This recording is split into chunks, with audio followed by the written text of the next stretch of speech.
Alright, let's do this.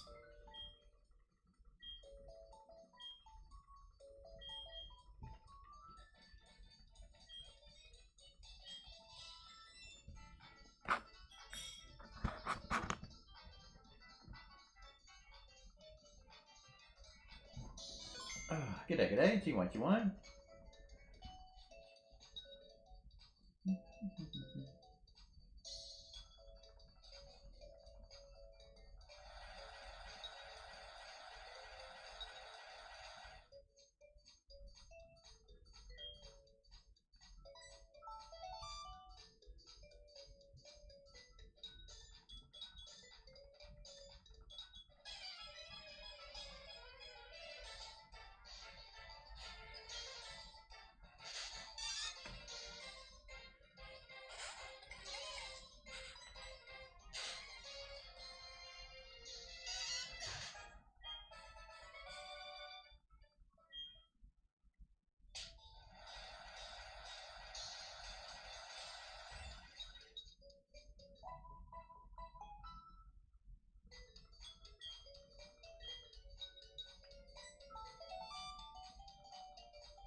G'day, g'day.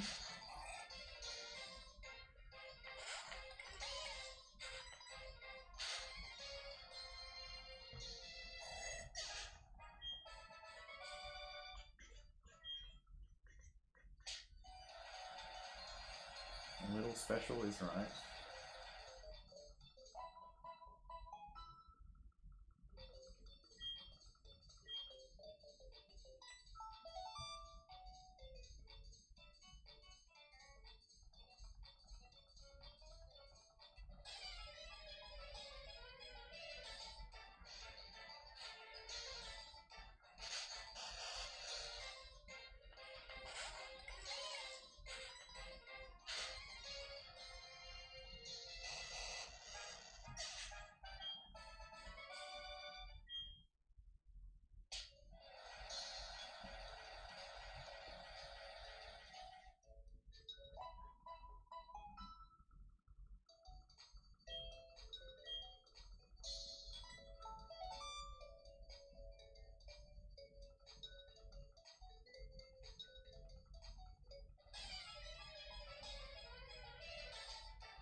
Yo, T1, T1.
There isn't one because didn't use it.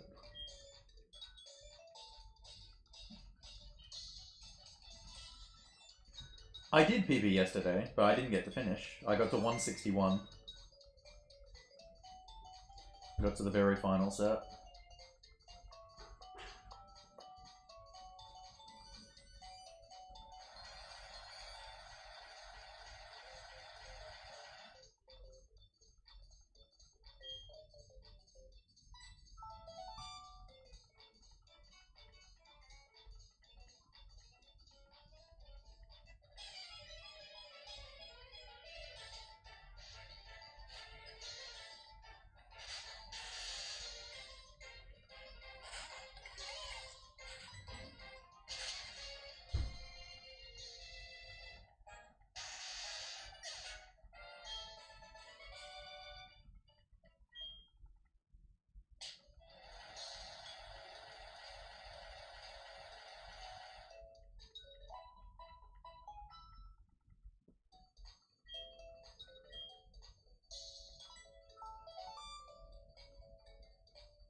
TY.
Take it A. Whew.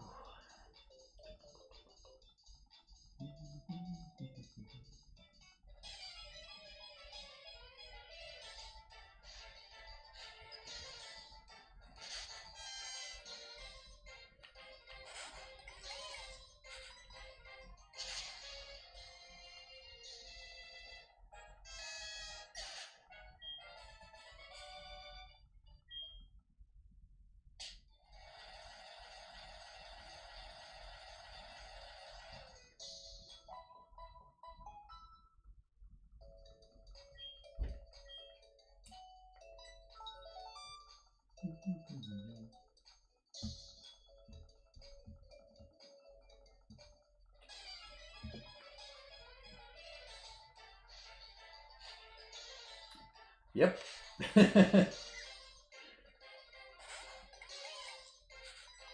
Yeah, most of the funny Frontier lines are in Gen 3, but Gen 4 does have a few good ones.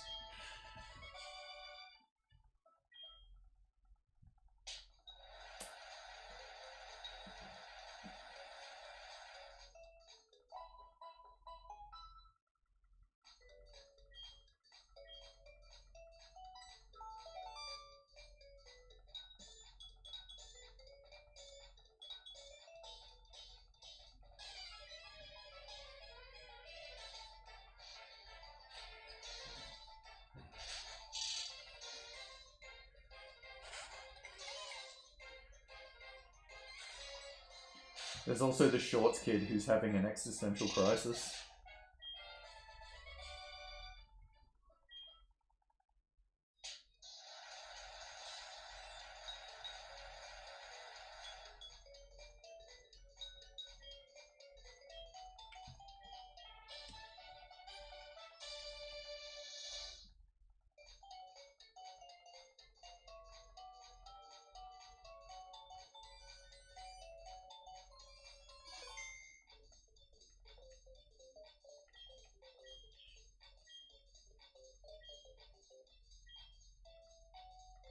What?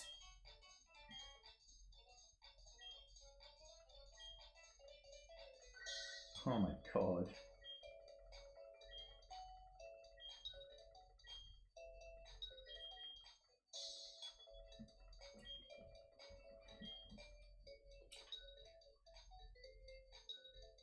Hit the accidental double frame perfect.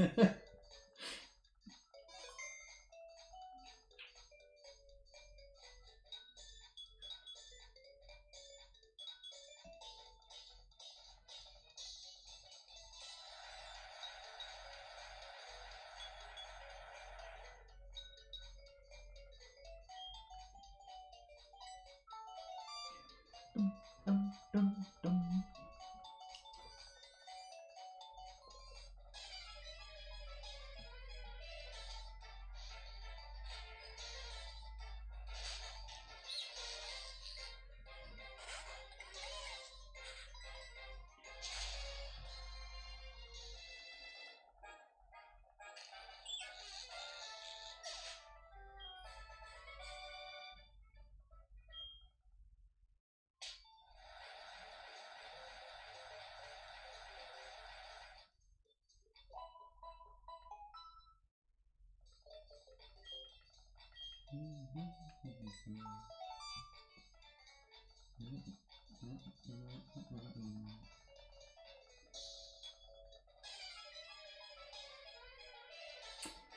Level 30 is the lowest level you can do, and it's just better to do the lowest level you can do so that the HP bars don't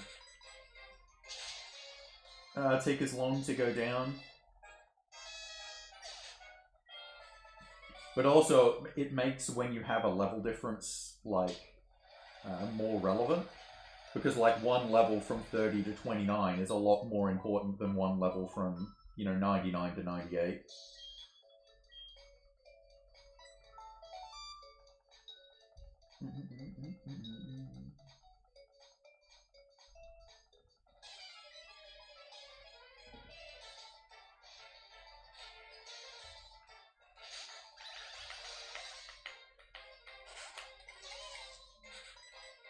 How the levels work in Battle Hall is actually quite complex, though.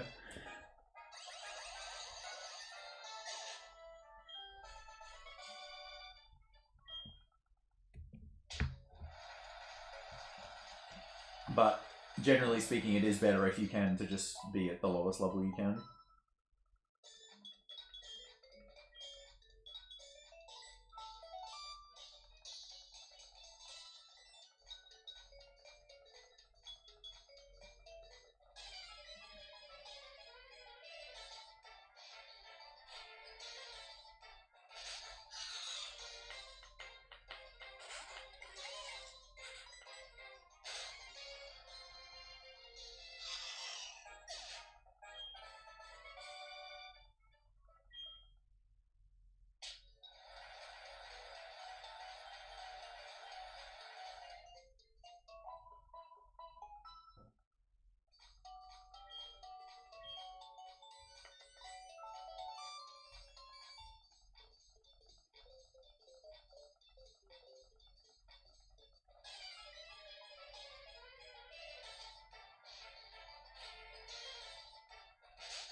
I really do not like the beauty sprite in Heart Gold Soul Silver.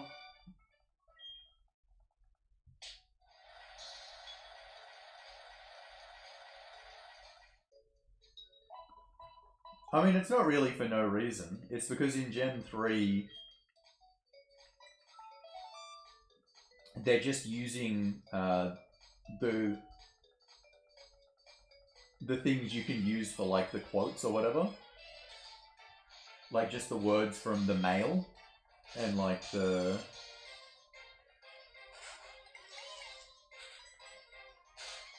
like, the different things you can use for the prompts that you can give for different things in Gen 3. And... the inference is that the trainers that you fight that aren't the that aren't the Frontier Brains in Gen 3 are actually robots. They're not humans. They're just throwing out phrases.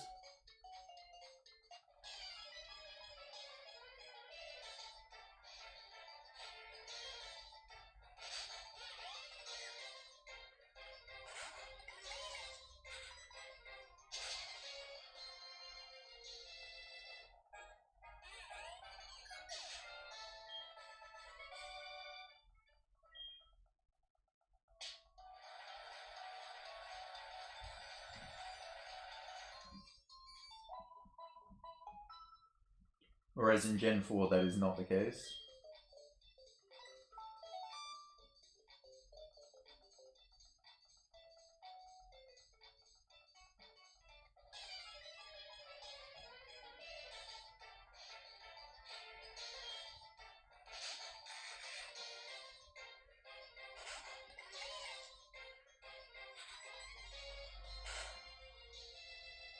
Uh-oh.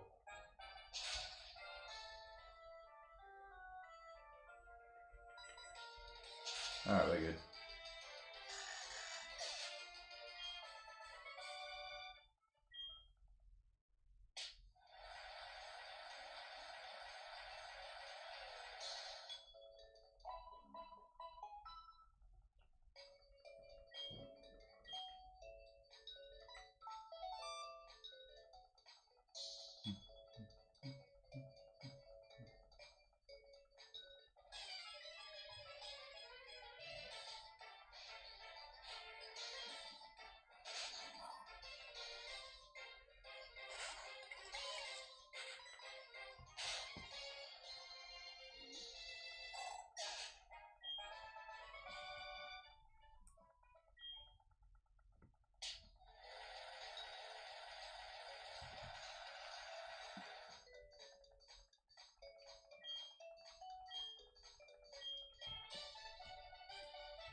man.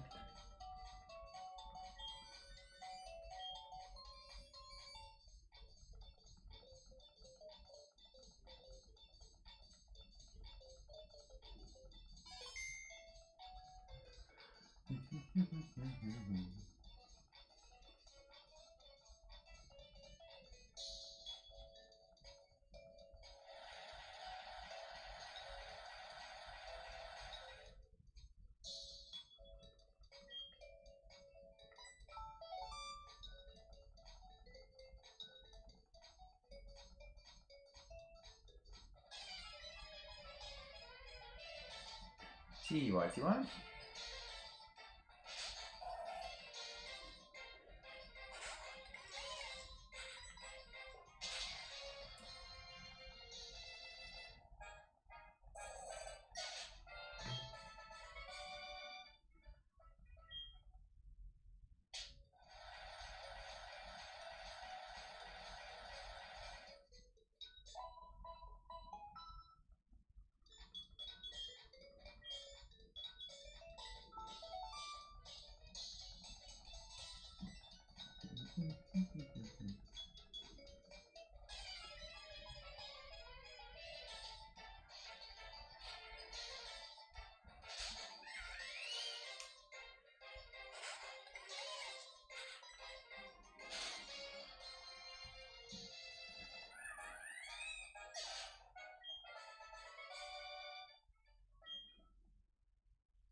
Bayonet being the common ghost is probably one of the only lucky commons, because it's the matchup you want the most at the end of Ghost with Bidoof. Most of the other really commons in the types are not what you want to see.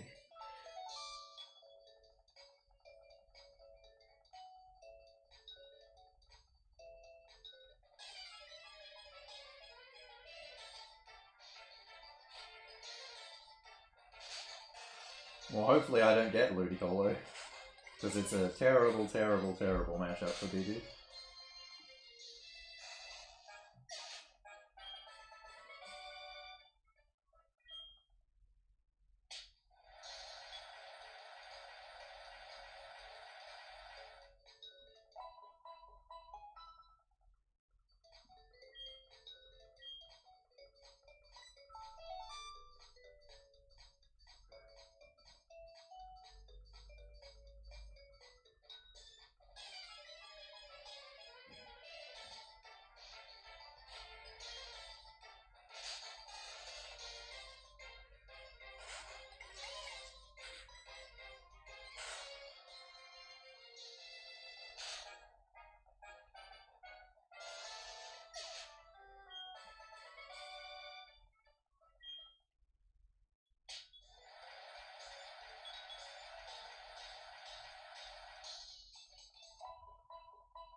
I do not love Ludicolo at all.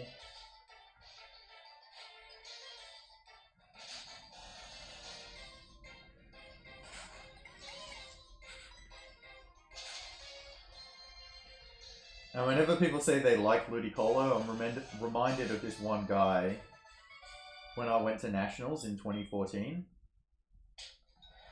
Who was just like the most obnoxious person you had ever met and would just constantly be going on about how much he loves Ludicolo.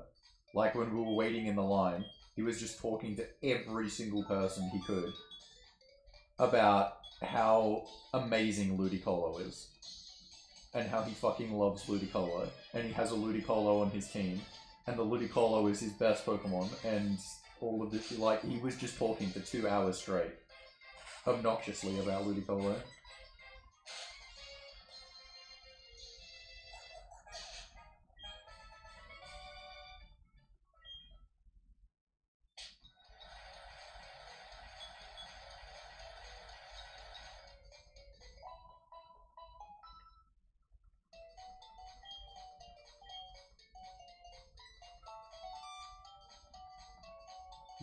No, he did not.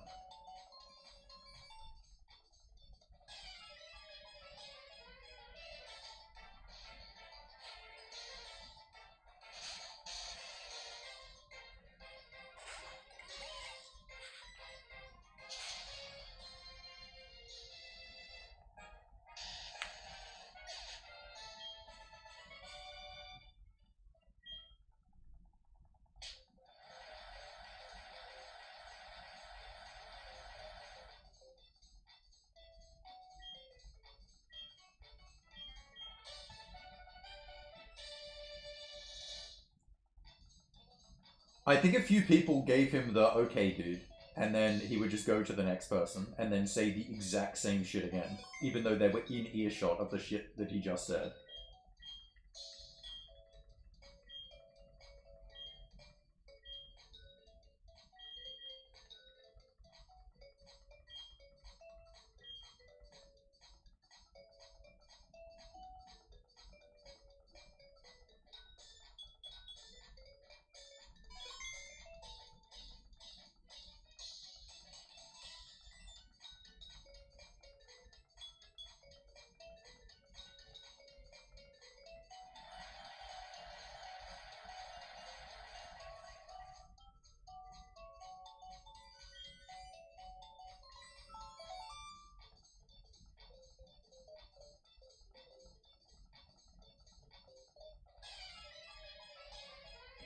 I mean, let's be real, it was a fucking...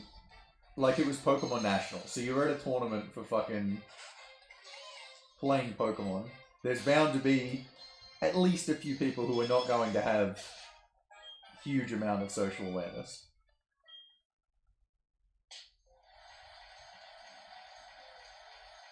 That doesn't make it less annoying, though.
That was my only unhappy story from Nationals, though. Everything else was great.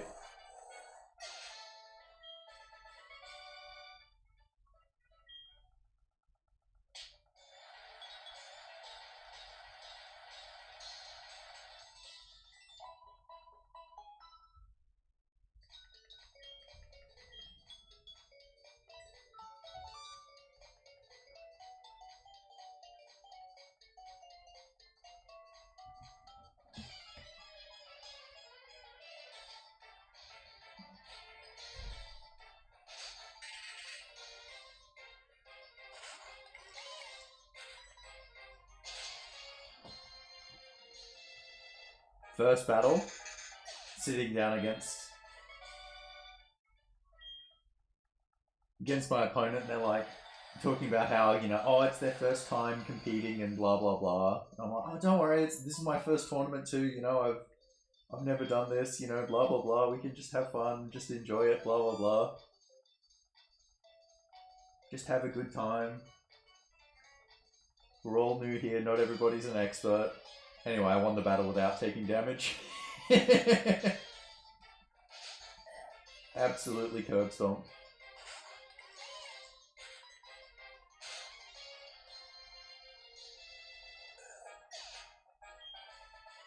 I went with one of my friends as well, like my best friend from high school, in his first battle, sitting across from someone, and he's like, look,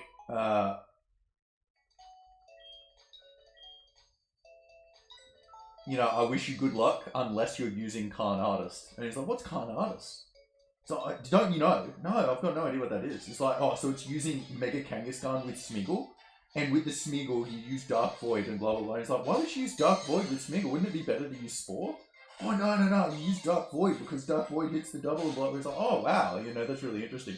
And so he's talking to him, like, before the battle for, like, 2 minutes, pretending to be like, you know, oh, wow, that's a really interesting strategy. I've never heard of it before.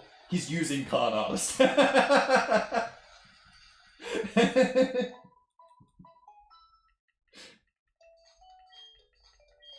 Wipes the floor with him with it as well.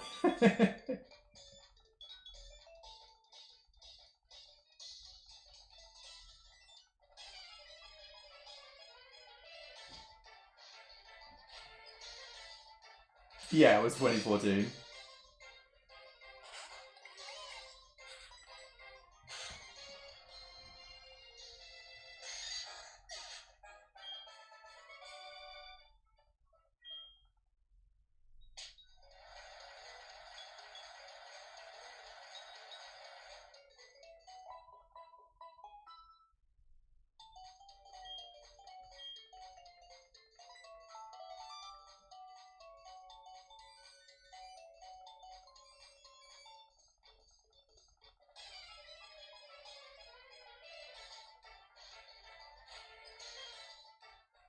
I definitely did not lose to the Ludicolo guy.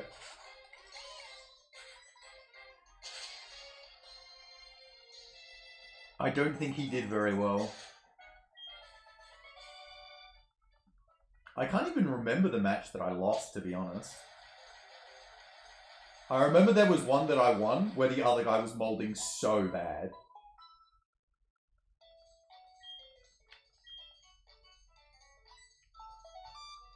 Like, he was getting legitimately unlucky, but it was so funny. Oh no, I do remember the one I lost, actually. The guy apologized to me after after I lost. It was like the inverse of the one before. I won one where I was super lucky, and then I lost one where I was unlucky. I wasn't even mad, but he was like genuinely like, I'm so sorry.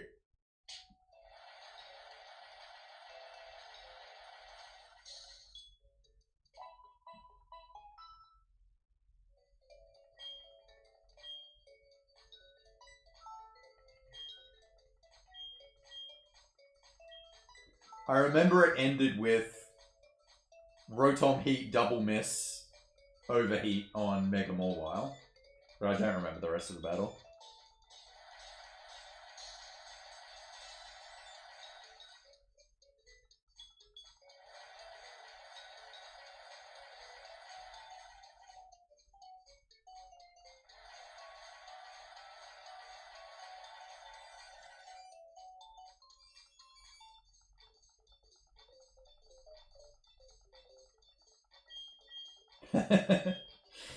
Oh man.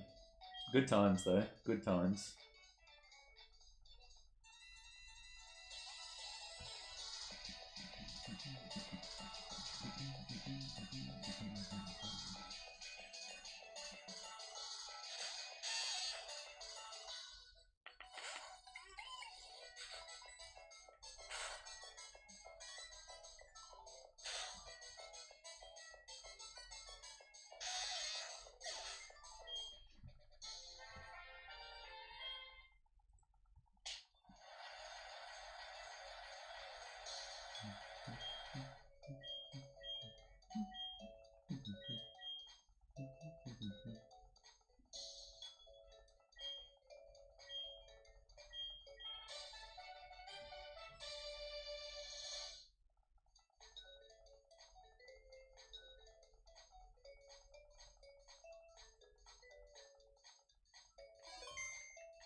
I mean, my favorite thing to do when doing like online battles in VGC 2014 was using Smeagol with Moody, getting the accuracy drop, and then hitting Sheer Cold. That was always my favorite because people would get mad like near 100% of the time when it happened. And then I would hit them with the, well, actually, that accuracy drop did not decrease the rate of Sheer Cold. Skill issue, not knowing that.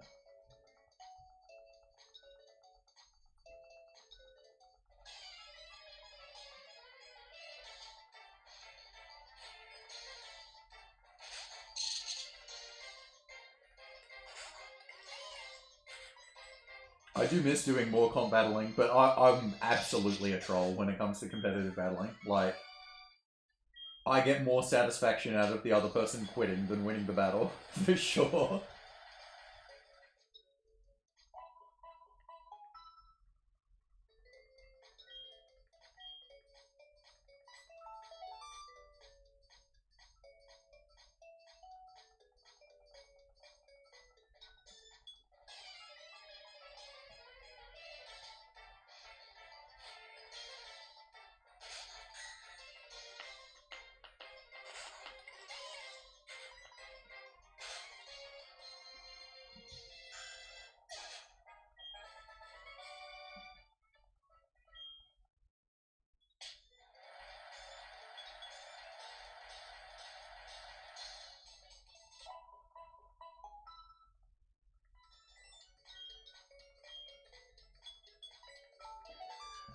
Just a shame competitive is shit these days.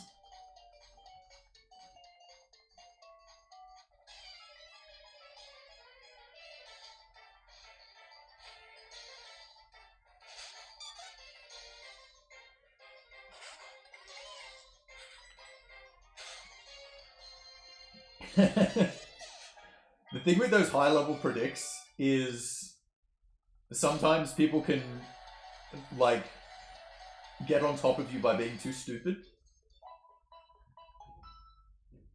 Back in high school when I was doing competitive battling, that would happen sometimes, where I would go to my friend and I'd just be like, this guy's too dumb for me, tell me what he's gonna do.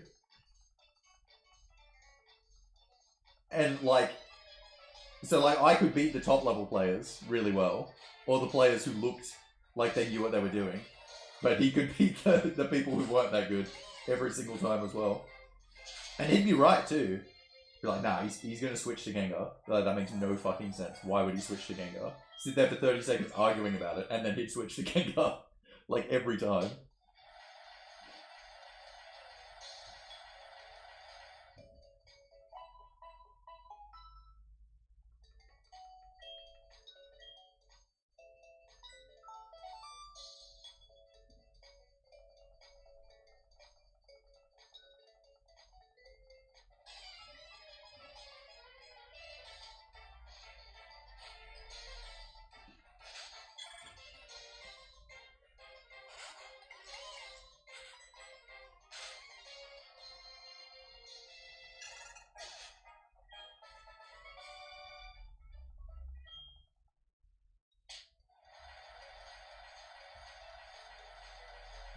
Yeah.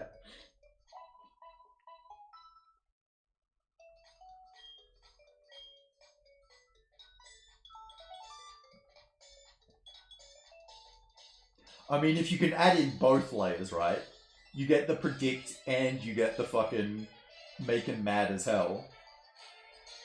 Because, like, I really don't think a lot of people were running Sheer Cold on Smeagol before I started doing it. And so the double layer was you predict the taunt on Smeagol, but go Sheer Cold that turn and hit them. That gets the quit so much as well.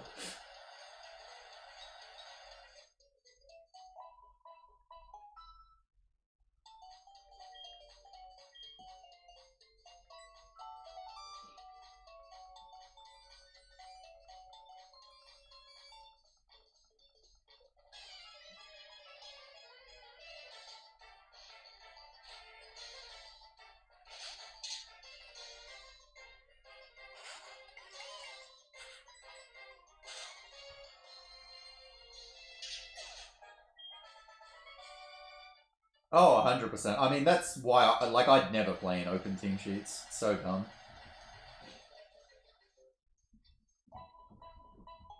Just takes away so much of the game, really.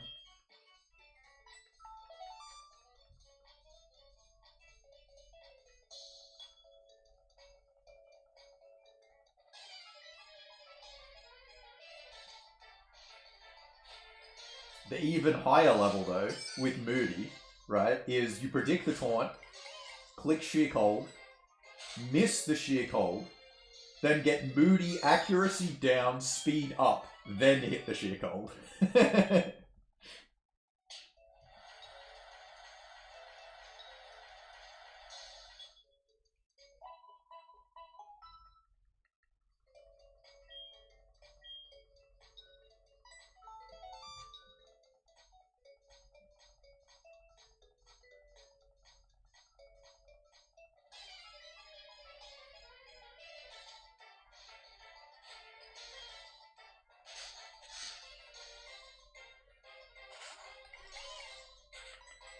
Well, I mean, that's the thing, right? Is if you're getting accuracy drop on the Smeagol, it's generally better to go Sheer Cold than to go, Dark Void or something.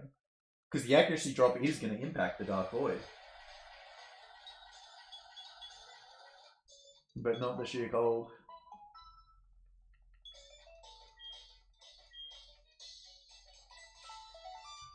Whereas if you get accuracy boost, oof, click that Dark Void button.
I mean, kind of both. Like, I don't like open team sheets. I don't like the games as well. Like, I'm not really a fan of, the gimmicks, but that isn't what's the deal breaker to me. It's the whole aspect of it is just not enjoyable. And then in like previous gens, what's happening a lot in competitive is basically they're now banning things that are like outside of the norm instead of things that are really good. It's like, oh, this isn't the way that you're supposed to win, so we're going to ban it. Rather than it's actually too powerful.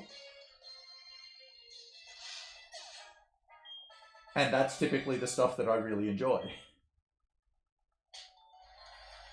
I don't want to do the same old shit.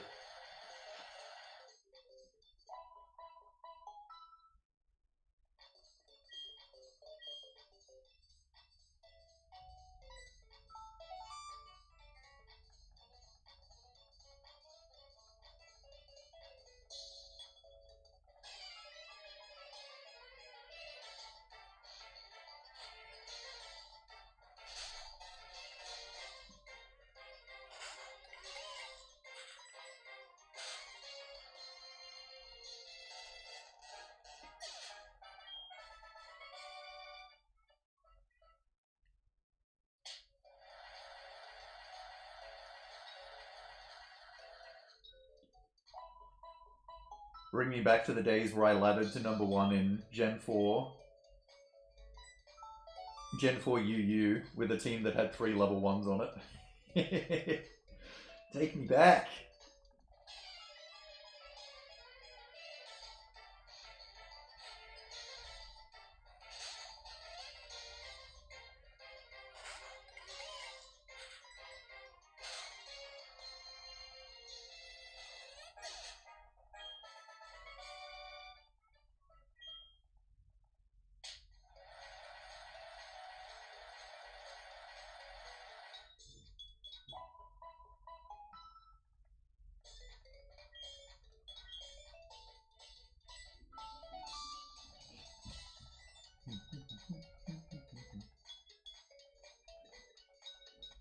I mean, there's a lot of things out of your control and factors that you can't control to say yes to that. I mean, I know I can, play at the top level, but that doesn't mean that you win.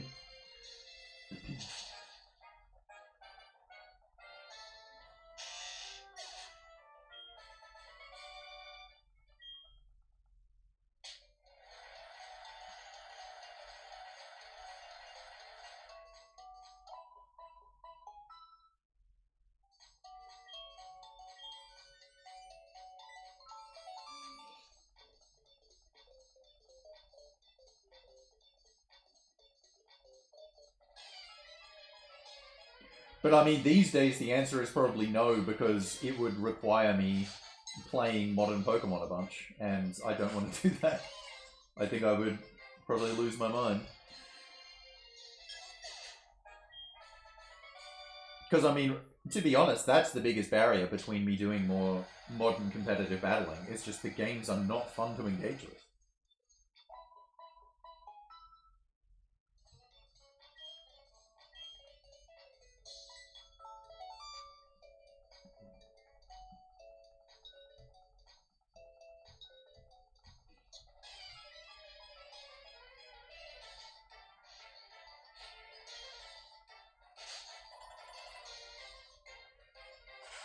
I mean, the other factor, of course, is time. Like, I had a lot more time as a teenager than I do as a 30-year-old.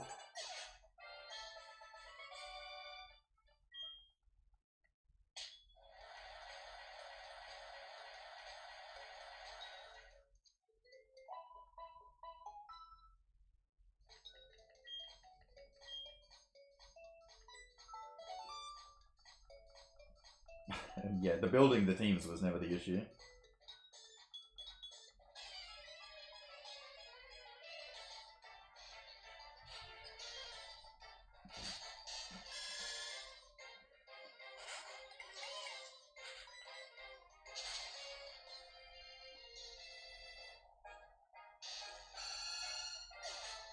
Yeah, exactly. Like, I ain't doing that. I ain't doing that.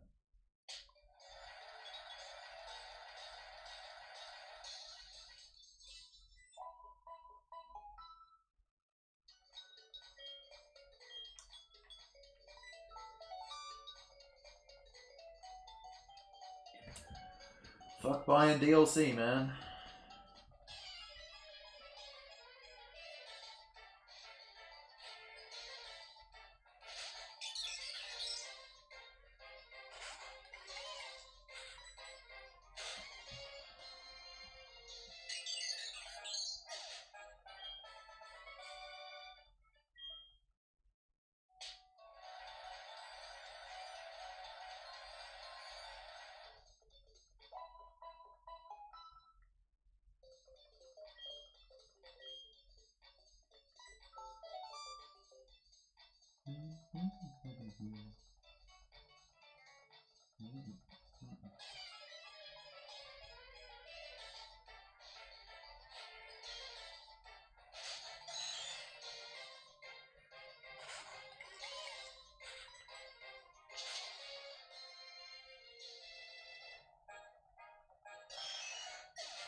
Azrael being normal and not water is one of the weirder ones to me. Like, it doesn't. Nothing about its appearance or anything suggests that it would be a different type to Meryl.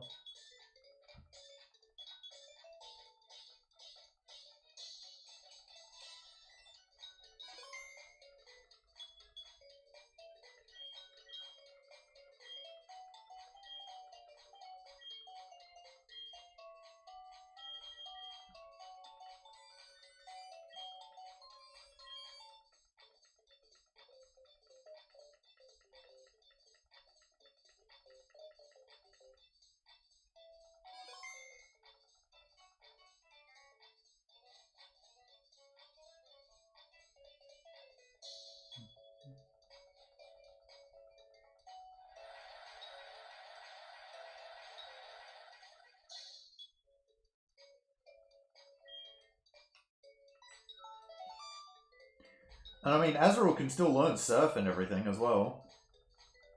It's not like, you know, Bidoof to B-Barrel, where Bidoof cannot learn Surf.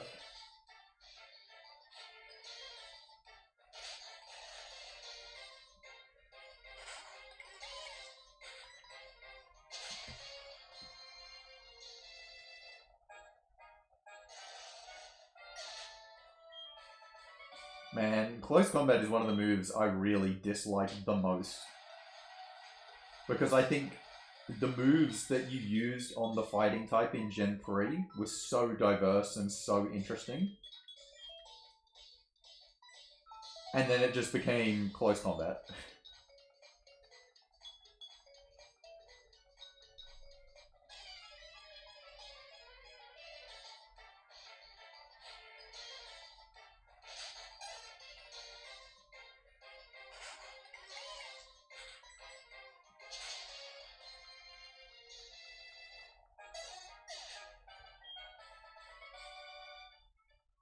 Yeah, like Gen 3 fighting, you had so many different moves that had different drawbacks in different ways to try and get the best out of it.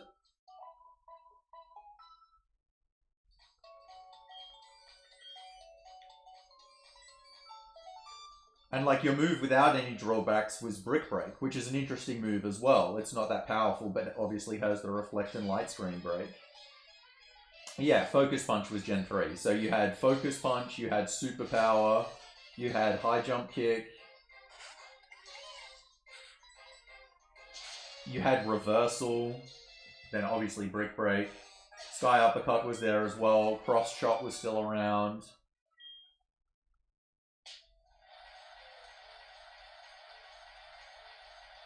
Revenge was in Gen 3 as well.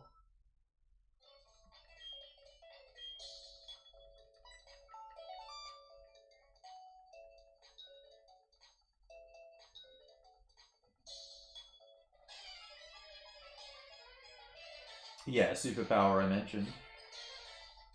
And like Superpower was the right amount of drawback for a 120-100 move.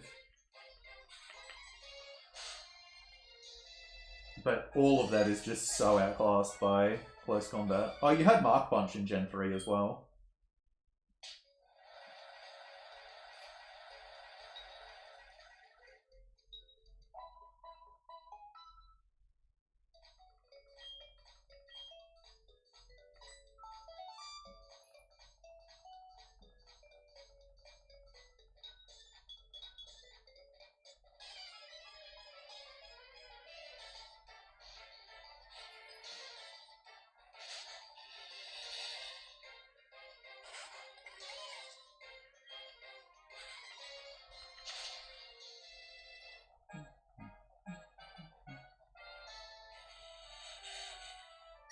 Oh yeah, it does.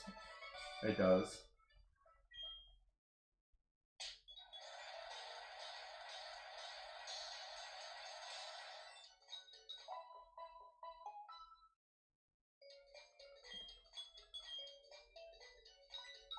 I just mean more like, you know, the selection that you had in Gen 3 was... It was really cool.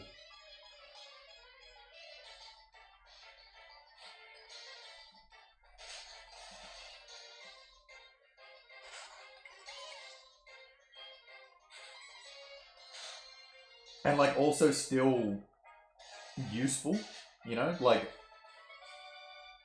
all of those moves on different mons would be really useful. And you know, you would see random shit like fucking Focus Punch Gengar.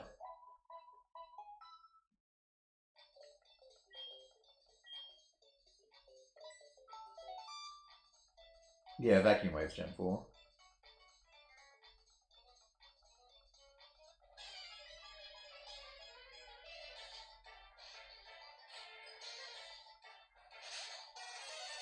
I sure didn't because I said it.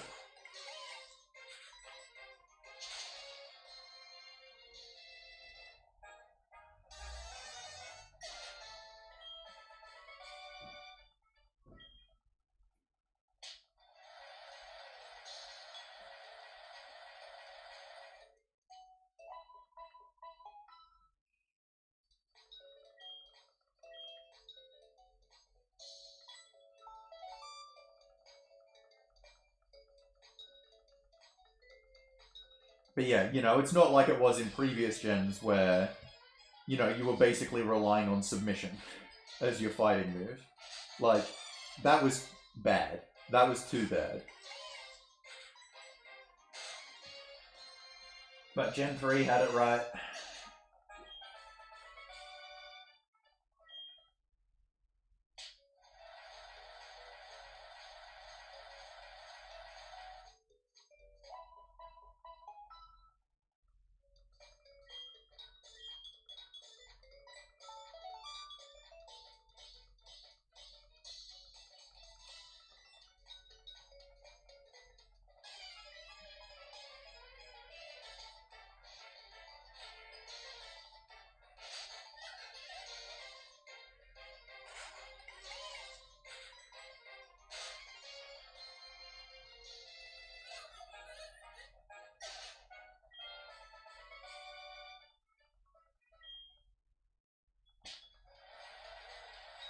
I don't know, it was already pretty bad. Like, immediately in Gen 4. Like, when they made close combat a TM or whatever, yeah, that made it worse. But, like, it was already every fucking Mon is using close combat that has close combat.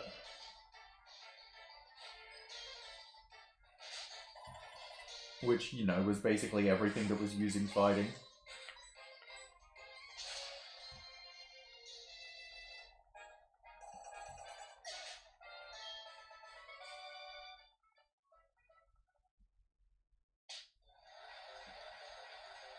What were your exceptions? Togekiss using Aura Sphere?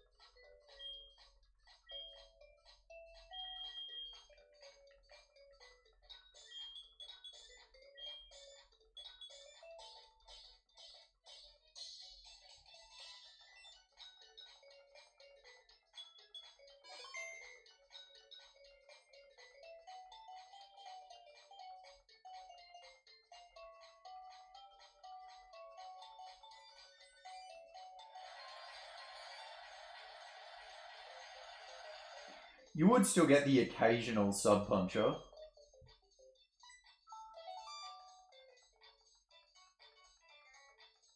Like Breloom would do it sometimes.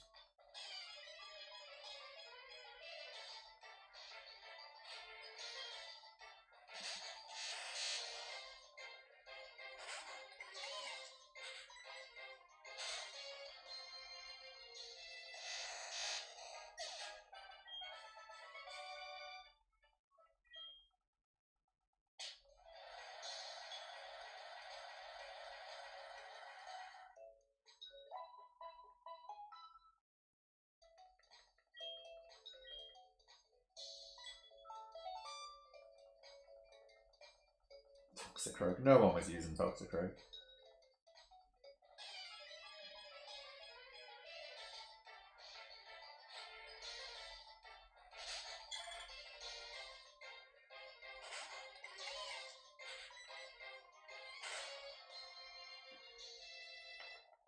I mean, the other one you would have, of course, would be the Focus Blasters.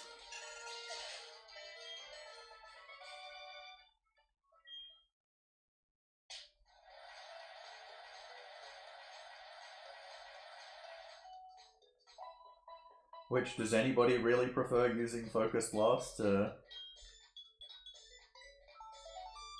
something else?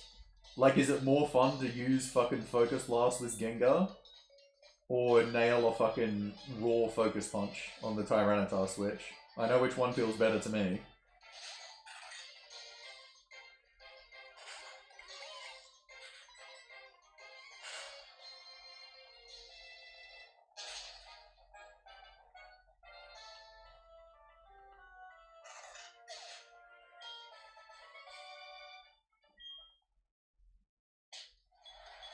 Yeah. I wouldn't really count S-Toss, but if you wanted to go that way, I guess you could.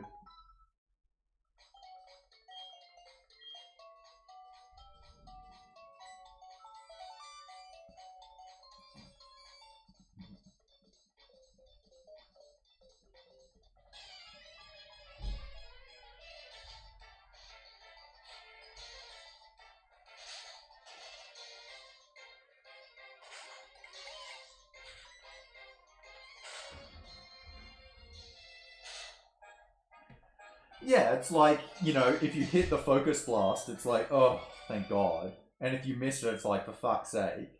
Whereas with Focus Punch, you nail it, it's like, oh God, yes. What, like, it makes you feel like a genius. And if it doesn't come off, it's like, oh, you know, I got that wrong. Like, that kind of interaction is just so much more fun to play with.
I do love the irony of talking about how in Gen 4 Close Combat replaced all the cool moves like Superpower, meanwhile I'm using a Bidoof with Superpower in Gen 4.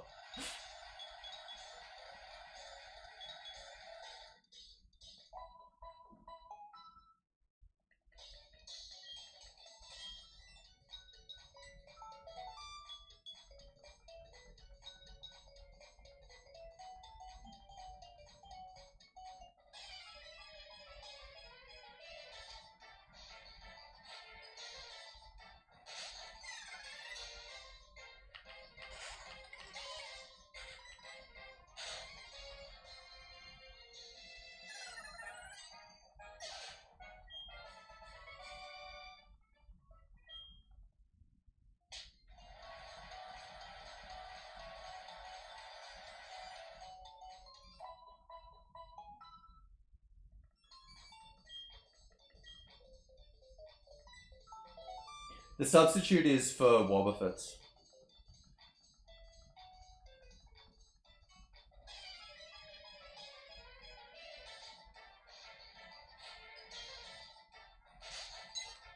Because with this Bidoof I'll do the Psychic Tears where Wobbuffet can show.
It doesn't. It's not determined by the set. It's determined by the rank of Pokemon that you fight.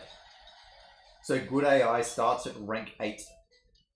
So you could have it in set 1, but if you're fighting something below rank 8, even in the final set, that's not good AI.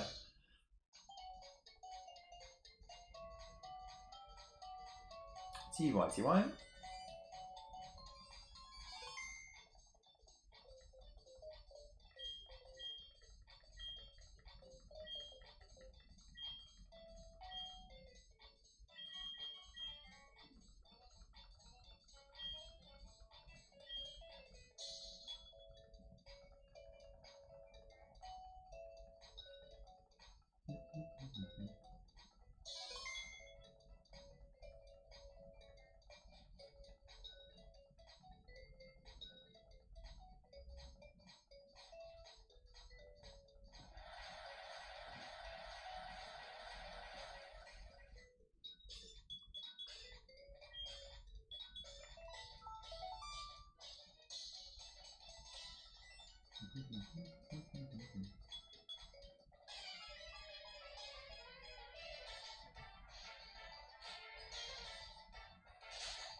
Yo, TY.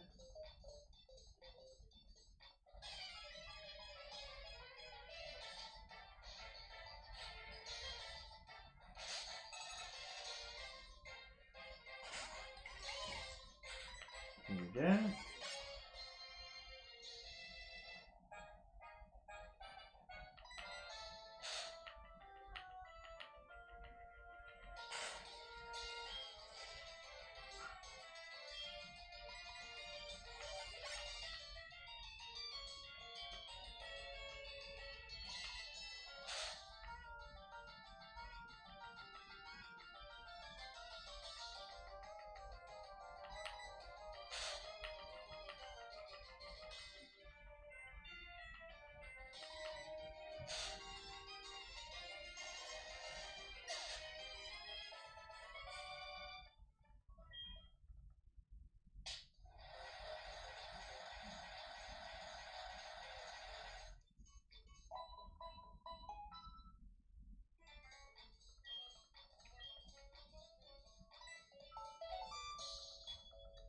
I mean, obviously it can be one of a bunch of things.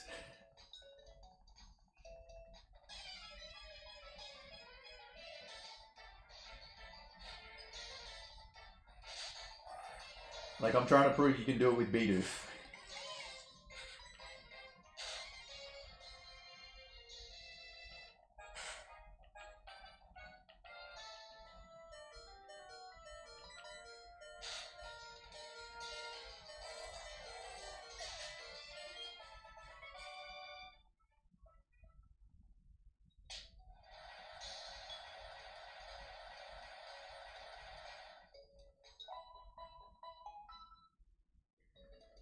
And you know, if you're talking about statistically blah blah blah, or if you did this, that, or the other, what would have the highest chance of winning? It's like, well, it depends on what your strategy is more than what your Pokemon is.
I mean, when you get to the end with Bidoof, there's really only, like, some Pokemon that are good matchups rather than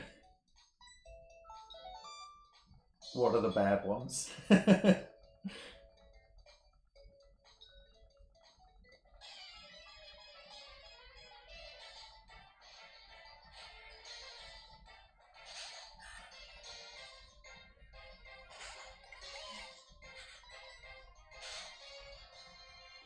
But, like, with the good matchups, obviously you're really worried about some sort of hacks happening. But when it comes to the last set, there's a lot of hacks that's where the deaths are most likely. Quick Claw isn't really an item that I'm worried about. The only one with Quick Claw that can be a concern is like Dusclops earlier on. But most of the stuff with Quick Claw at the end, I've got a Focus Sash, and I'm going to kill them in one hit anyway. So even if they Quick Claw, it doesn't end the run. So I'm talking something like, you know, Golem or whatever. It's like, alright, it gets the Quick Claw off, but I've got Focus Sash and then I kill it with Grass Knot anyway. So it can waste a bit of time, but it's not going to end the run.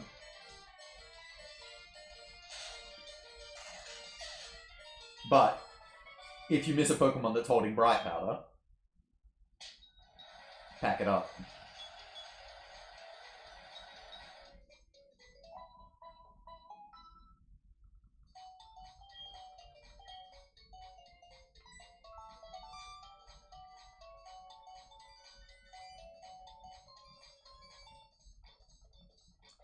And because you've got so many, like, you've got so little options to move in the last set, you just can't maneuver around all of the things that can fuck you in some sort of way.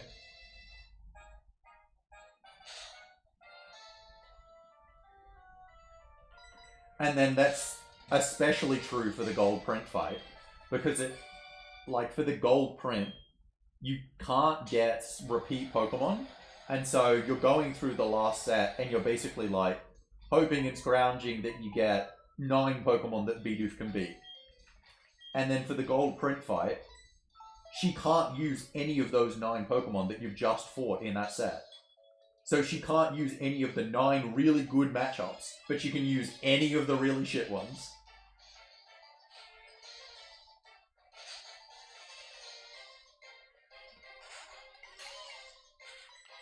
And when I was routing this, it'd be like, I would get through the last set, like, maybe like once a day. And then I would get to the last fight, and it would be like, Cresselia. I actually got like 5 Cresselias on the last fight. Or Gengar, or Blaziken. It, like, just shit Bidoof has no chance against.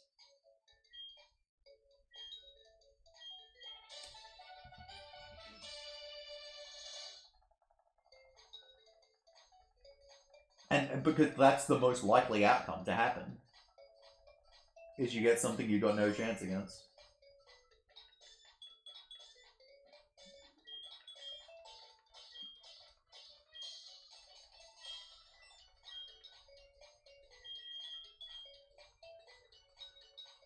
And I don't have Shadow Ball in the last set.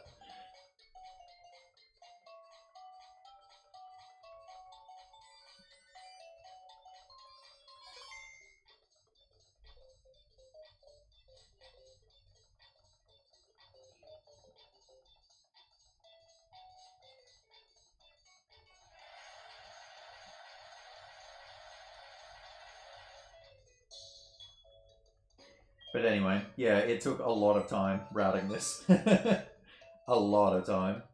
For that reason.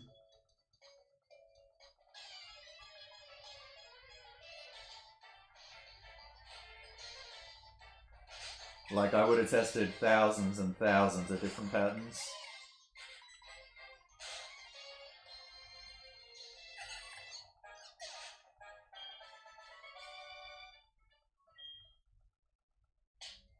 And it's still far from perfect. I can still definitely die.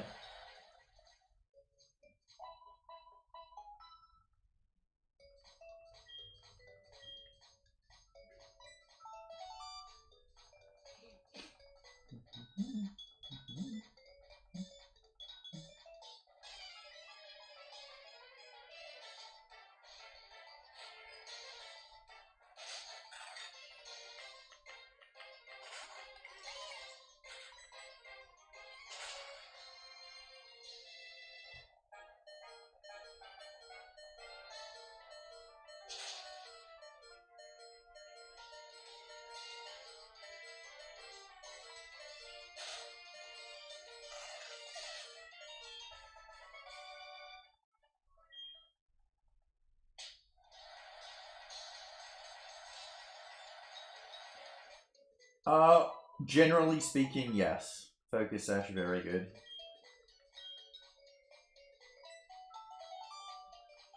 For the early sets, using a choice item just to try and clear them out can be beneficial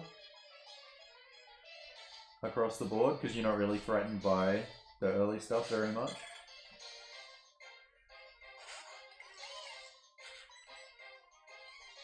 But generally speaking, Focus Sash, very good.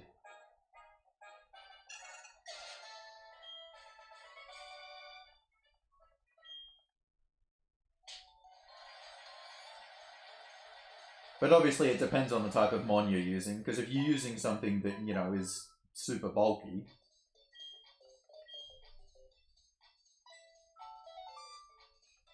may not make a lot of sense.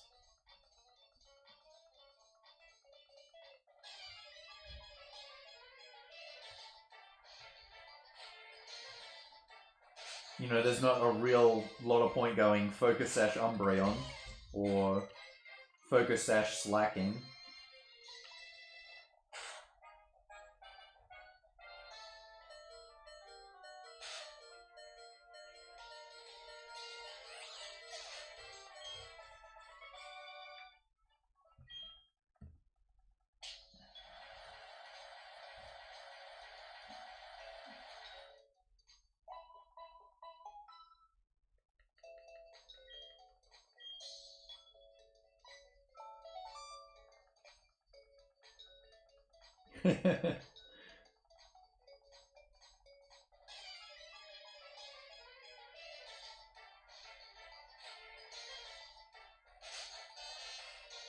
Love me some Sandvale.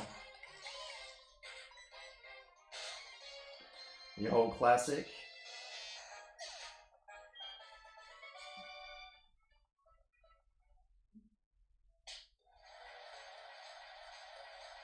No. No.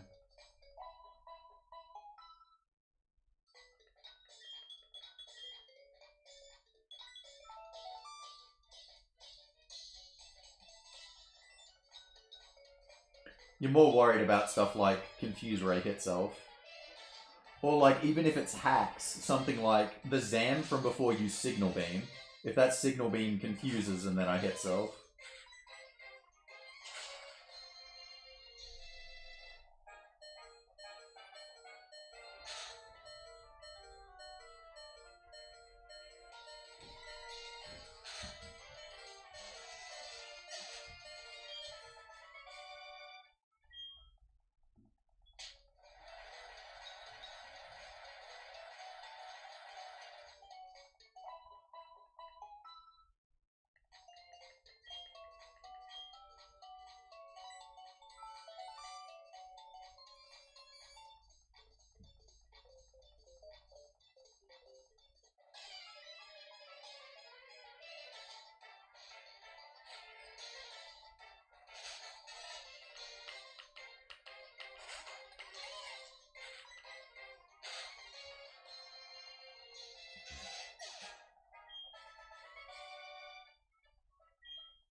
It was one of my favorite things to run. When I would do competitive battling against my friend, the thing that I always had the most success with, even though it isn't good at all, was Sandvale Cacturn. Would destroy him every single time. Substitute, Focus Punch, Sucker Punch, Swords Dance.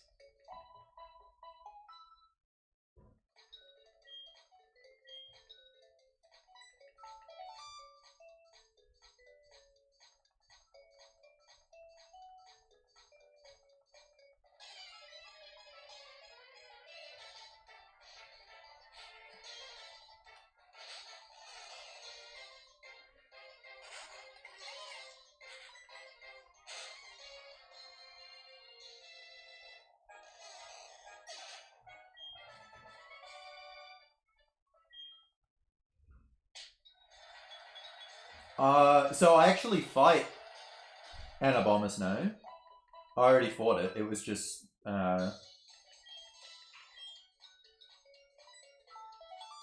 Specs outspeed Hidden Power Fire. Tyranitar, if you fight at a low enough level, you can one hit with Superpower. But at higher levels it doesn't.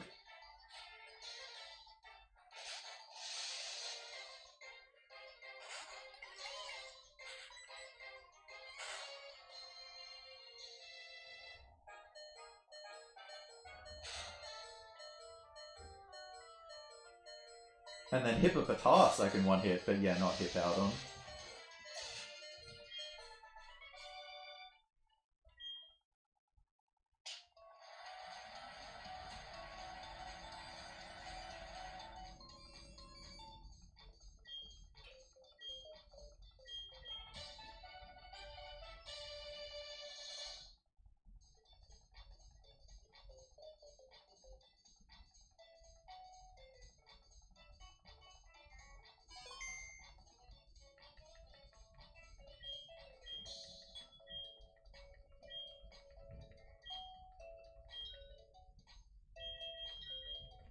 Hippowdon would have to be super low level, and Ground isn't a type that you want to do early on. Ground is one you want to keep for very late, because it's one of the ones that has the highest percentage of good mons that you can take out at level 30 without risk.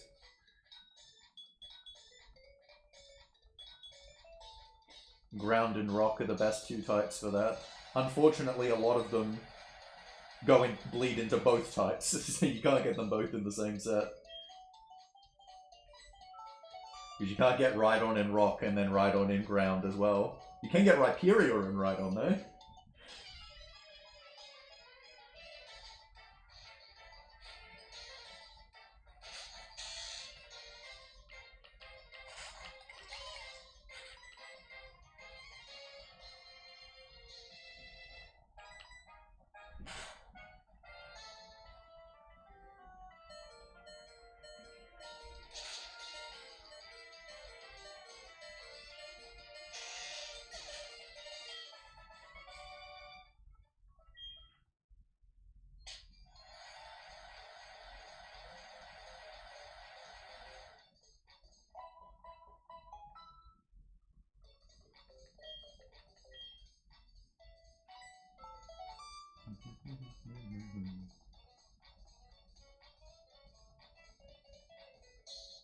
I mean, it was just like playing formats.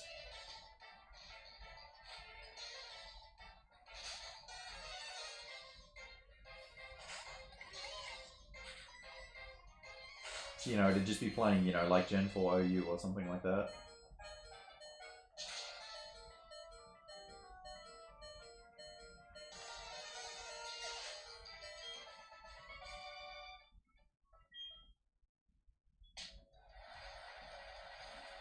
And this was back in the day before all the evasion abilities were banned.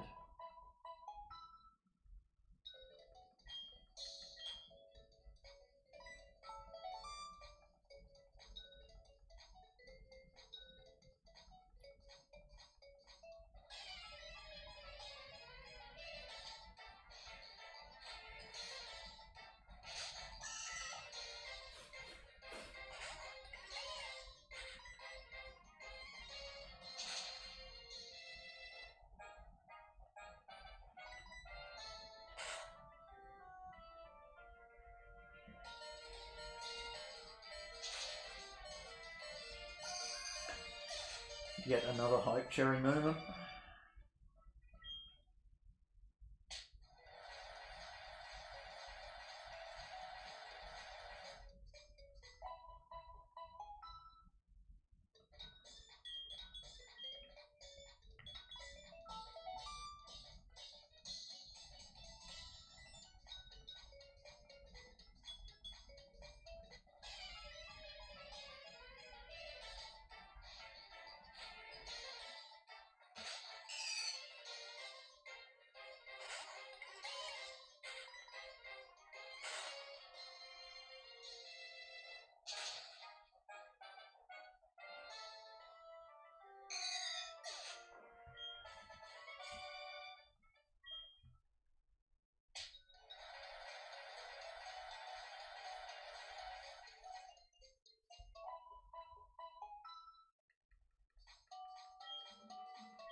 Yeah, no, I never really did first cartridge stuff very much at all.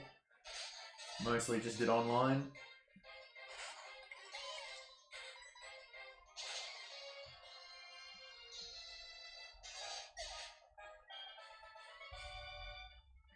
Because I mean, I was pretty integrated into doing simulated battles very early on.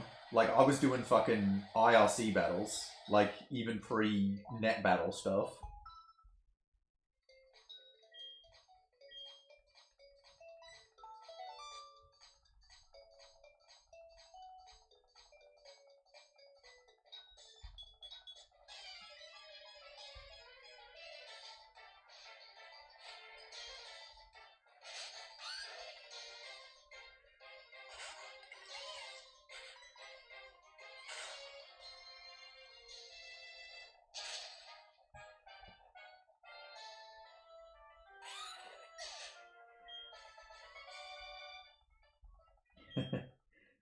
Not on a regular basis these days. I used to, though. I used to quite a lot.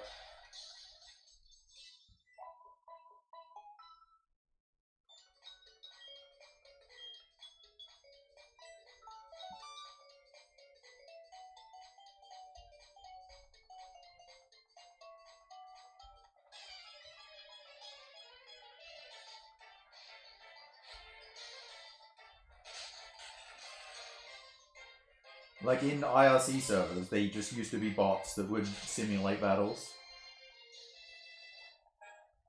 Very certain they got a lot of the stuff wrong from time to time. But that's what we had. Yeah, I very much fell out of it after Gen 6.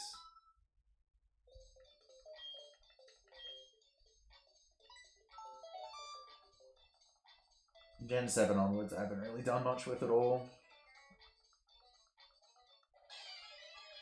Video games got me into speedrunning.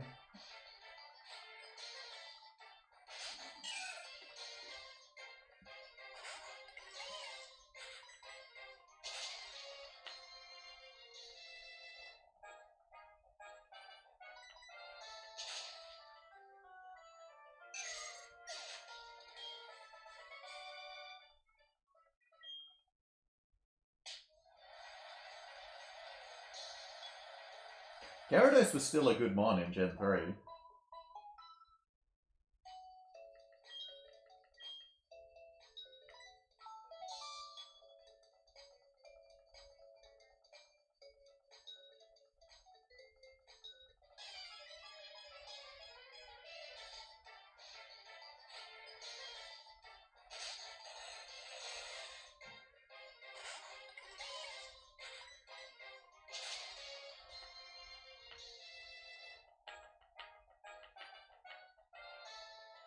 Man, the double freeze.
Yeah, and then if you could bother to make it hidden power flying, obviously, on Gen 3 Gyarados was an option. And an option that it didn't really have in Gen 4 because hidden power flying became special.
It's because they don't think.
Sizzle.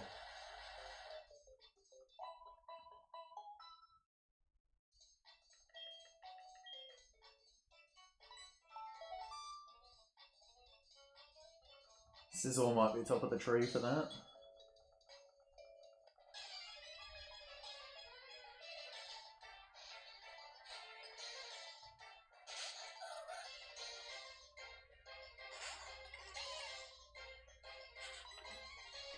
That's got nothing to do with the split.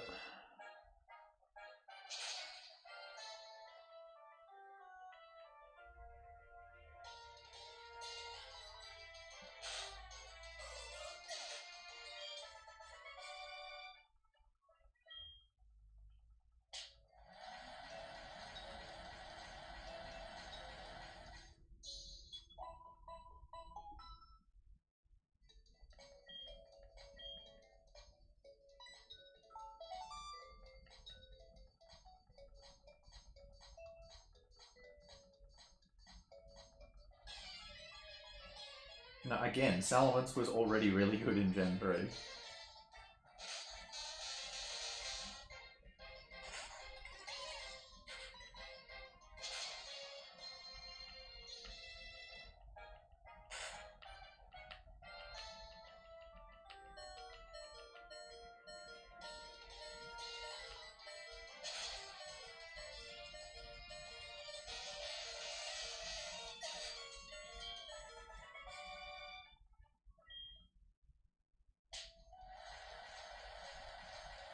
See you right away.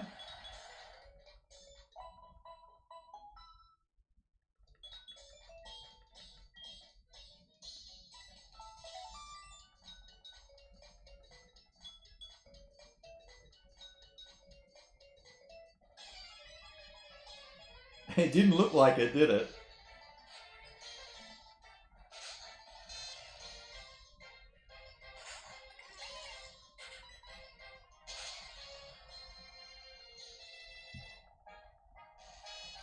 It didn't look like if I got that first range it would kill the second time.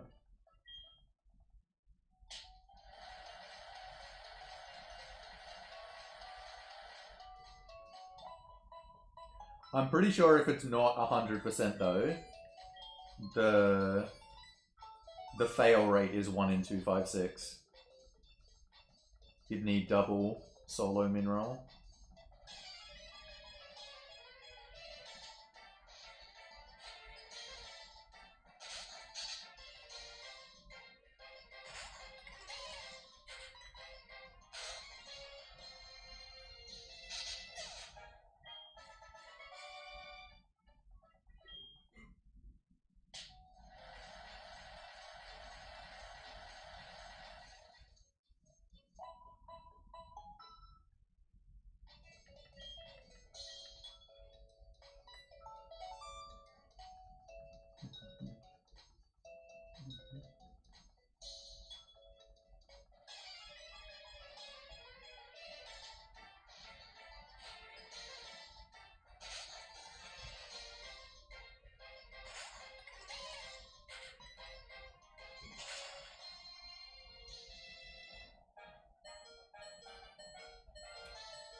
No, I actually prefer Gen 3 overall when it comes to the Frontier.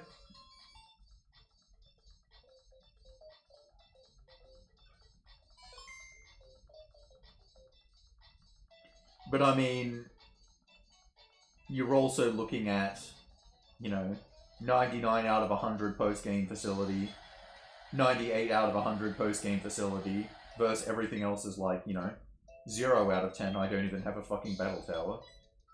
Thanks, Game Freak.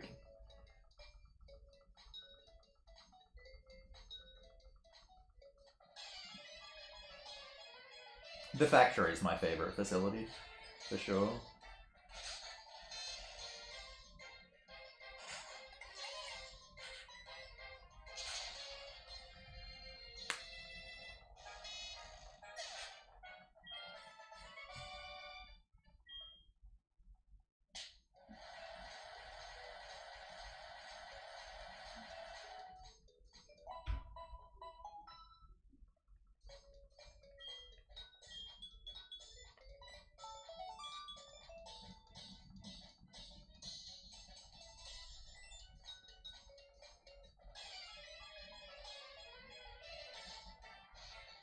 But who needs the Battle Factory anymore when we've got the Curry decks? Woohoo!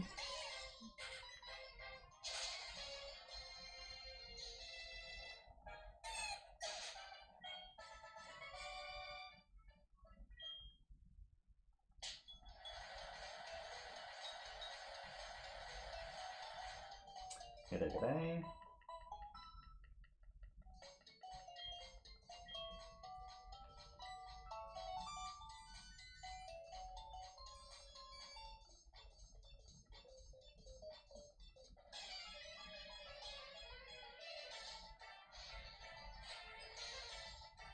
Yeah, Dome and Pyramid are my 2 and 3 from Emerald.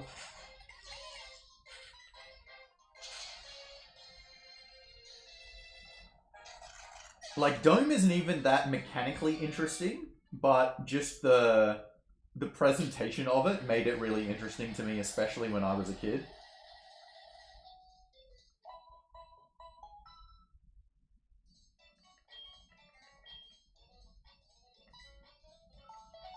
Whereas the pyramid, I think, is very interesting conceptually. And I actually think they could have gone even further with it. And if I was designing like a frontier, I would make something in the realm of pyramid, but instead of it being like all the other facilities where it's, you know, static levels, you don't get experience. You start with your Pokemon at level 1 and you gain experience within the facility.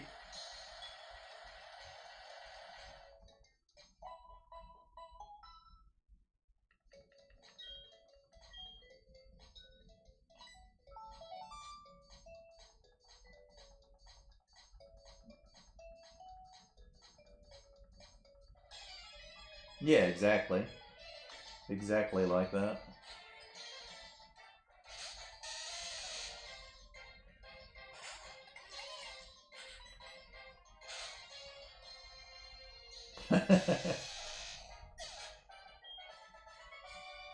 I've thought about it, but I've never actually done anything with the thought other than fantasize. I've never actually looked into it, and I probably never will.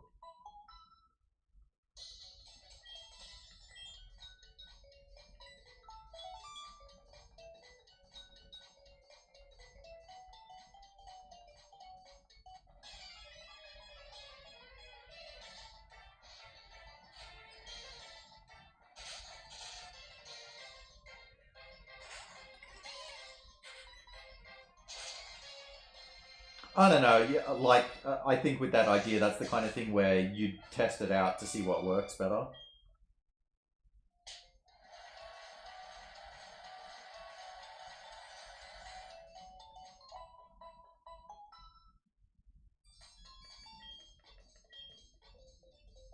God, I tell you what, it's really fucking sad that every single person has mentioned the dungeons from Mystery Dungeon 2, even though they were level 1 dungeons in the first Mystery Dungeon, and they're way better.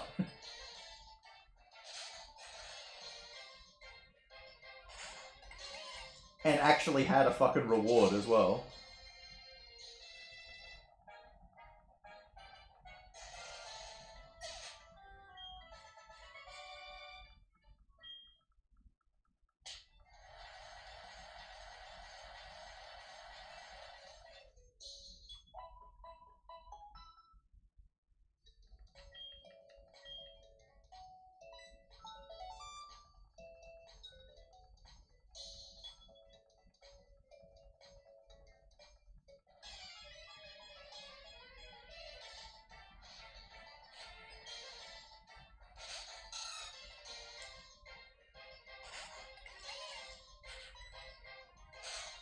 You should play them. They're very, very good.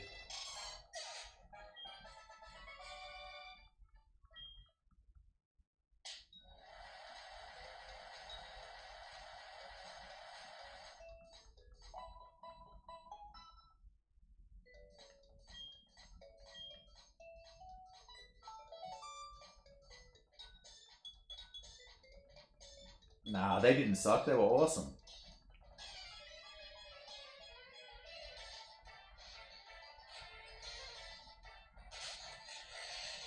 Actual engaging and engrossing challenges are good things, actually.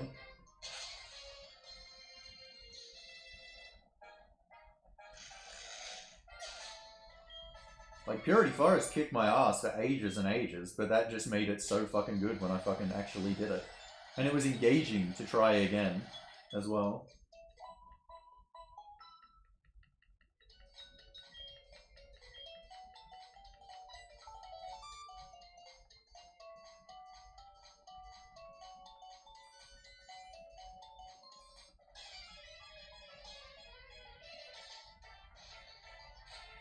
This Bidoof is holding choice specs. Different Bidoofs are either holding choice specs or Focus Sash.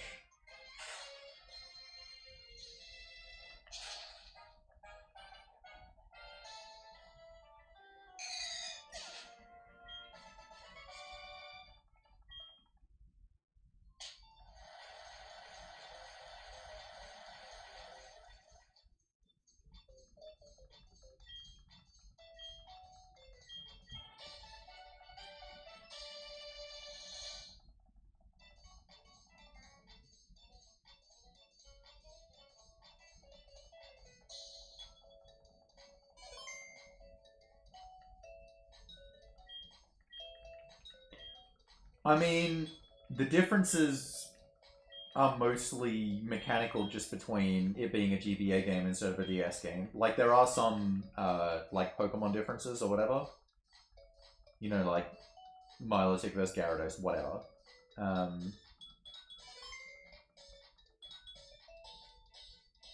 Etc., etc. But the more noticeable difference is stuff like the GBA version, obviously it's only got one screen, whereas the DS utilized both. But it's also the loads on the GBA game are way slower.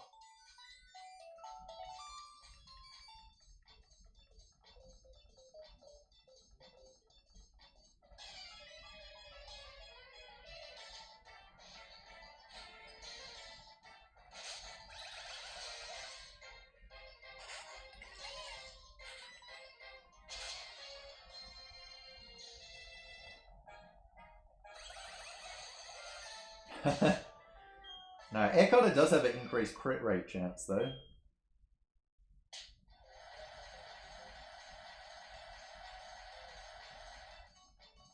But yeah, so basically Blue on DS is the version you would want to play for the originals. Yep, it could have. Because this is a Sash one, not a... Well, that one was a Sash one as well. Oh, sorry, a Specs one, not a Sash one.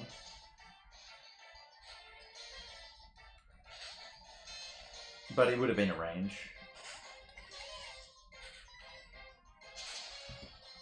Even with the increased crit rate chance, I actually think Air Cutter is better to see than its other moves though, because Air Cutter does less than, you know, like Dragon Pulse, and crit Dragon Pulse would definitely kill.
Here he is.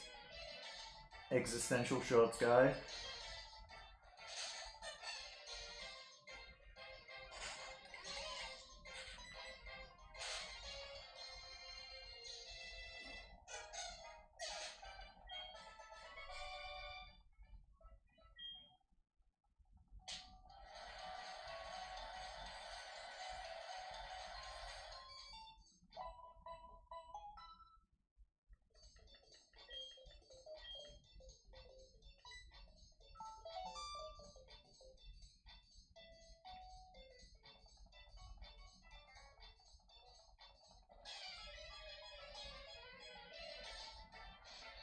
Yeah, I mean, like, I enjoyed the remake, but I definitely got more out of the originals than the remakes.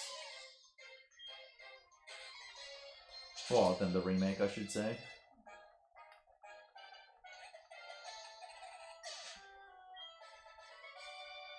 I think the original Mystery Dungeon games were, or are, I should say, extremely underrated because everybody just glazes the shit out of Sky. And it's like, Sky's good, don't get me wrong, but I actually think the originals are as good, if not better.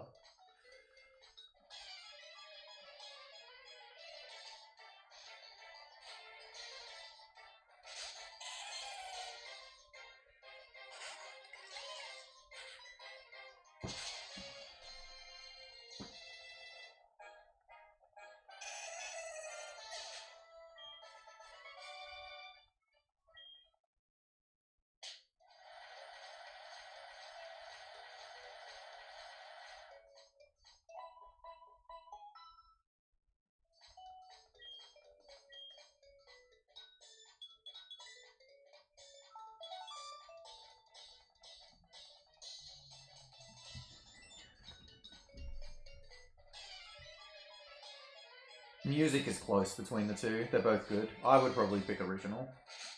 But I wouldn't begrudge anyone for picking TDS. The thing that I do begrudge is there was one time a few years ago, someone was running this like huge bracket contest for like the best song in the Pokemon Mystery Dungeon series. I had like, 64 songs and, they're all going up against each other, blah, blah, blah, whatever. And the best track across the series wasn't even in the fucking bracket. Did not have In the Morning Sun. Unreal.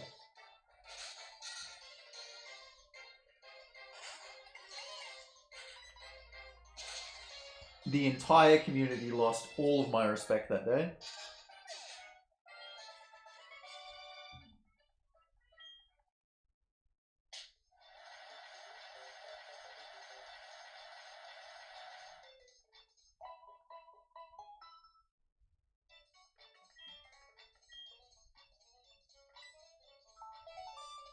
Better about PMD1?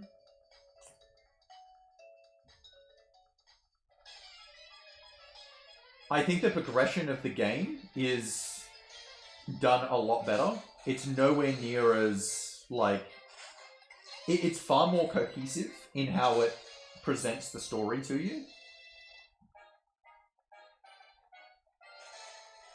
TDS is actually very scattered with the story.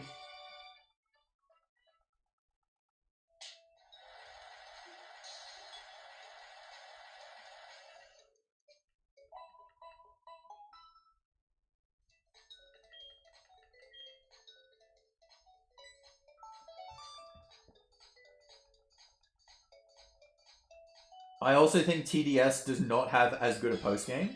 I think the postgame in the originals is much better as well.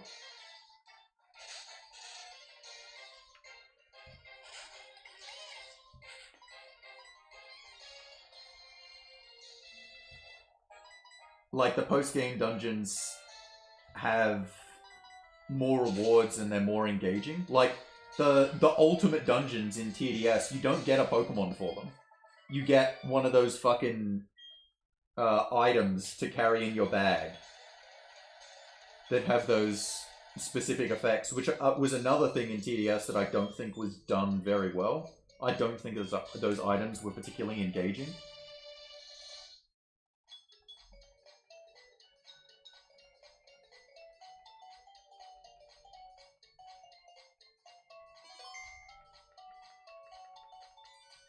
Oh yeah, you gotta collect the 3 chestnuts in Red Blue. Oh no. Oh no. In TDS, you have to collect the fucking letters for Ice, Rock, and Steel by grinding the shit out of unknowns until you find the right unknown letter, and then hope they drop the fucking letter for you. That's like 200 times worse.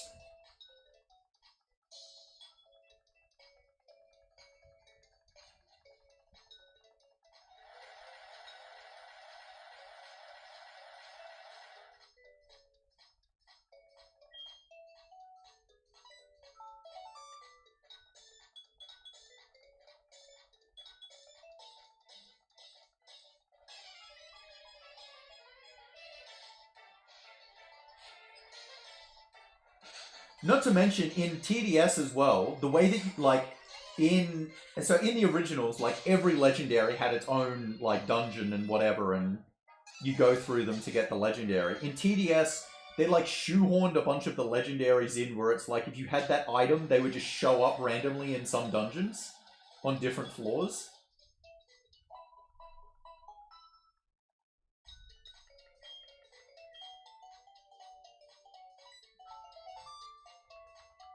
Also, in the originals, going to the friend areas, fucking cool.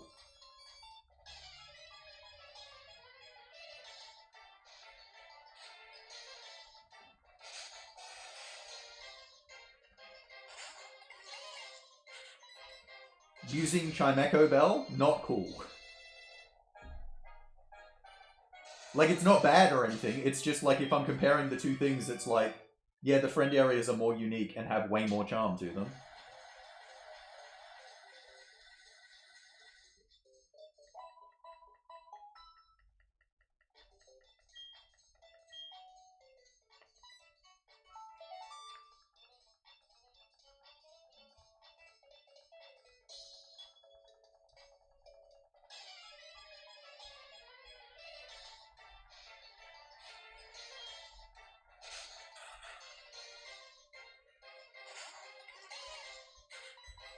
The layout of the general town in TDS is far more tedious as well. Like having to go down to find the jobs, like through different loading screens, and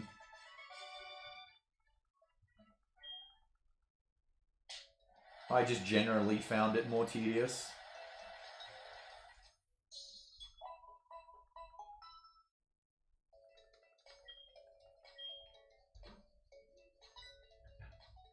Also really liked in the originals how you could, like, you had your own house as well instead of just fucking sitting in some random like cave looking shit. And you know, it was personalized to your mons and you got the flags and that kind of shit.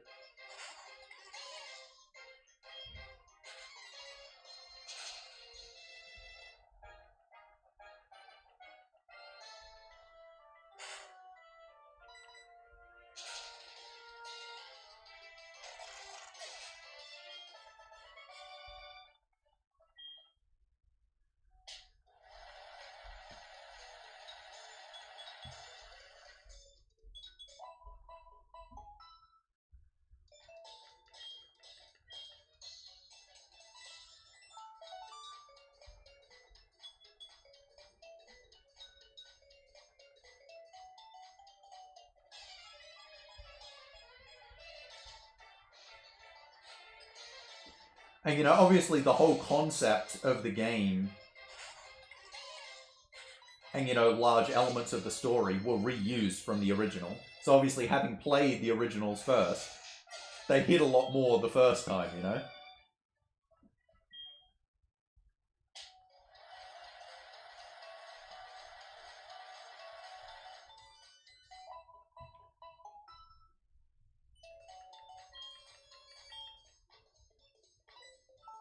I don't know, in TDS there's just a lot of like, you're progressing through the story a little bit, and then it's like, okay, you're not allowed to do that anymore. Now go do centric duty, or some bullshit. And it's like, huh?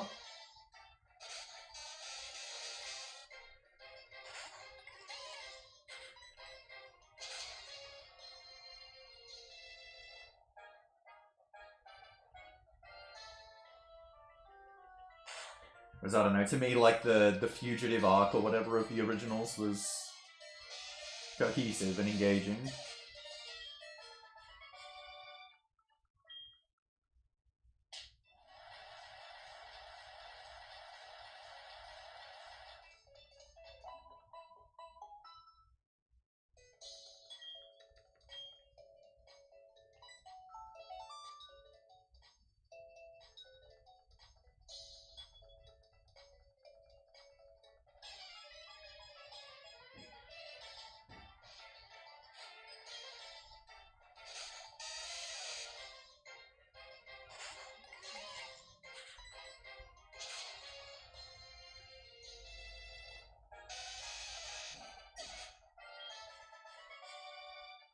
The other thing is, in TDS, they fucking tease the shit out of you with evolution.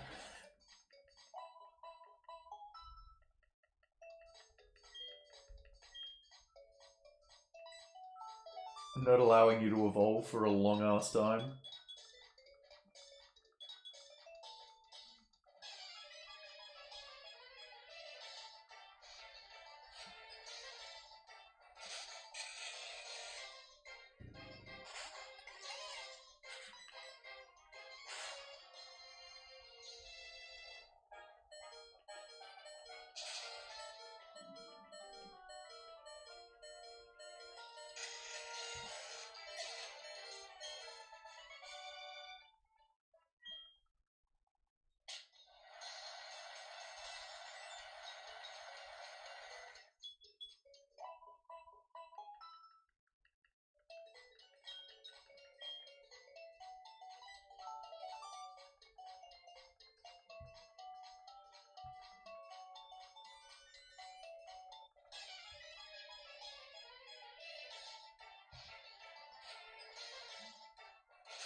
One to go.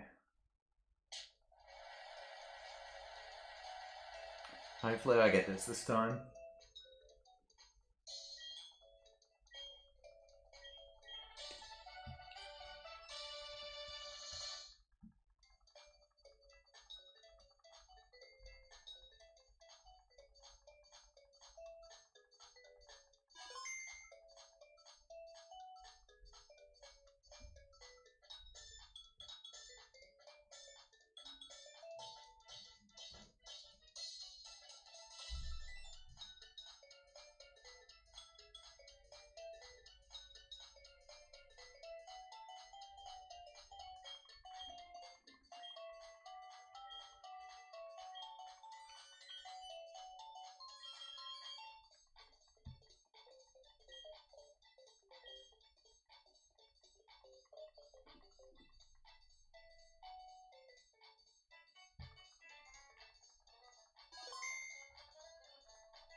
This has bright powder.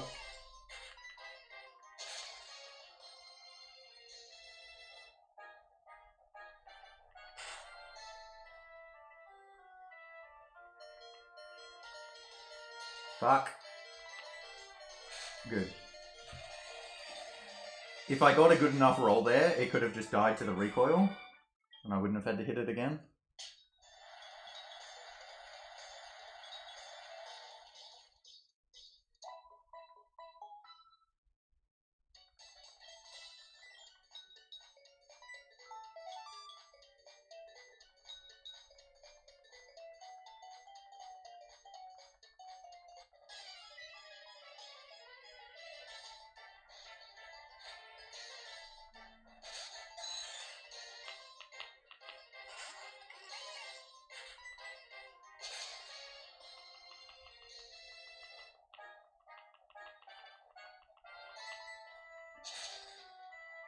Alright, new PB.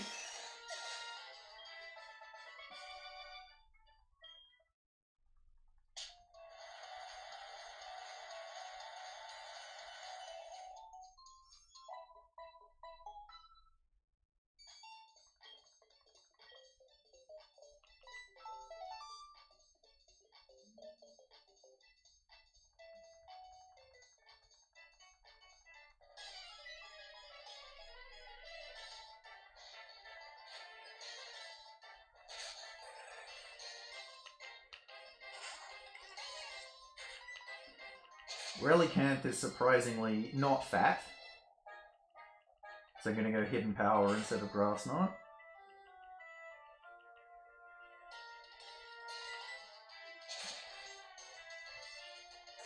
Grass Knot only 40 power against Relicanth. It's not even 25 kilos. Happini weighs more than it.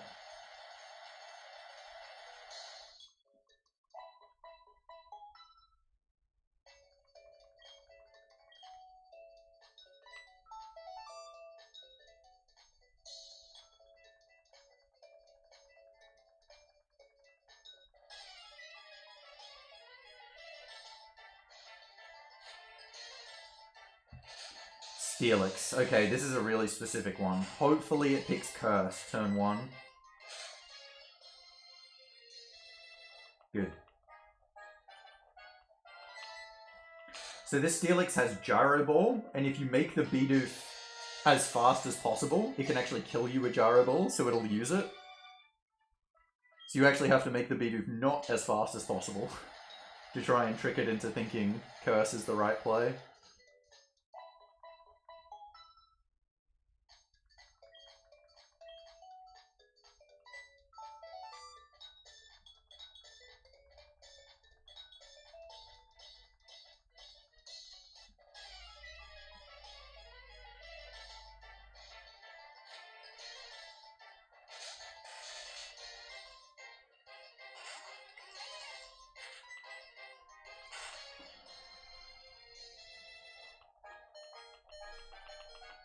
That's the quick claw golem.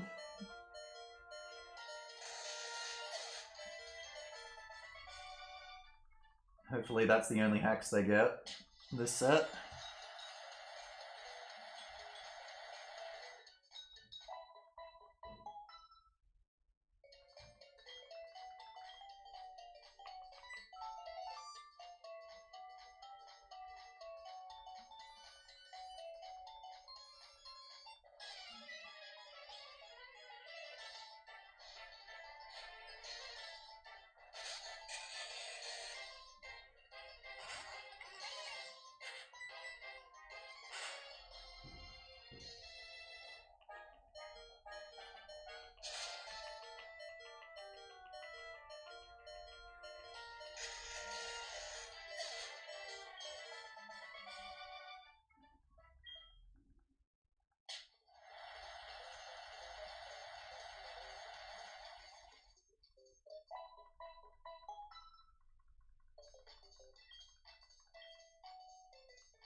That one actually isn't Quick Claw. The Graveler actually has speed investment.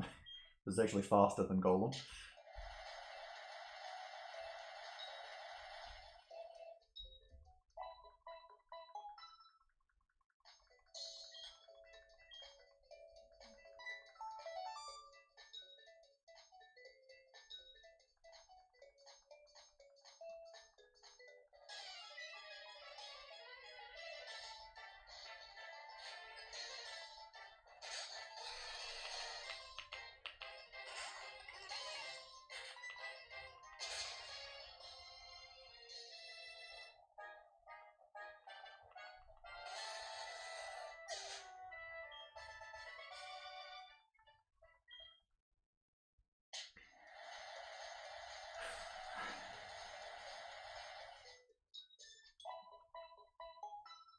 Alright, 2 to go.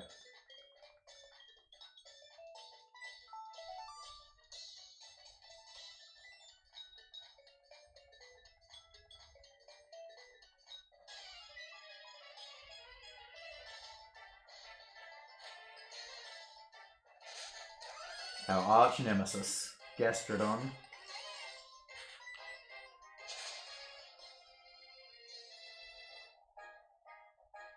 No! Don't you dare. Don't you dare. Okay.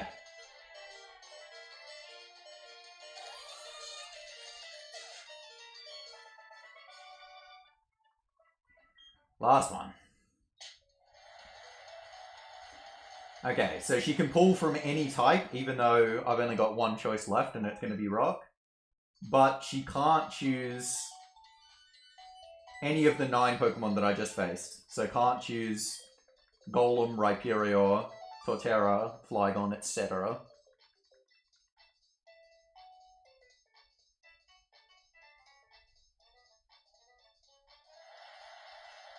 But it has to be a high base stat Pokemon. Always picks one of the high ones.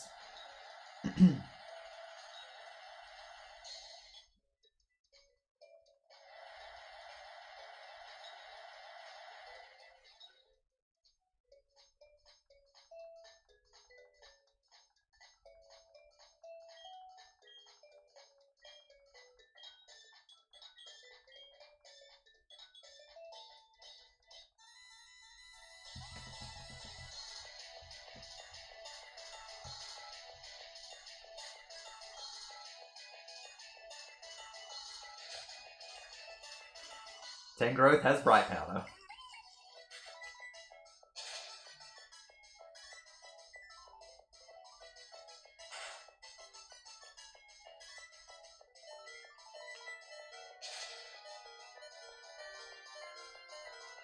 We got him!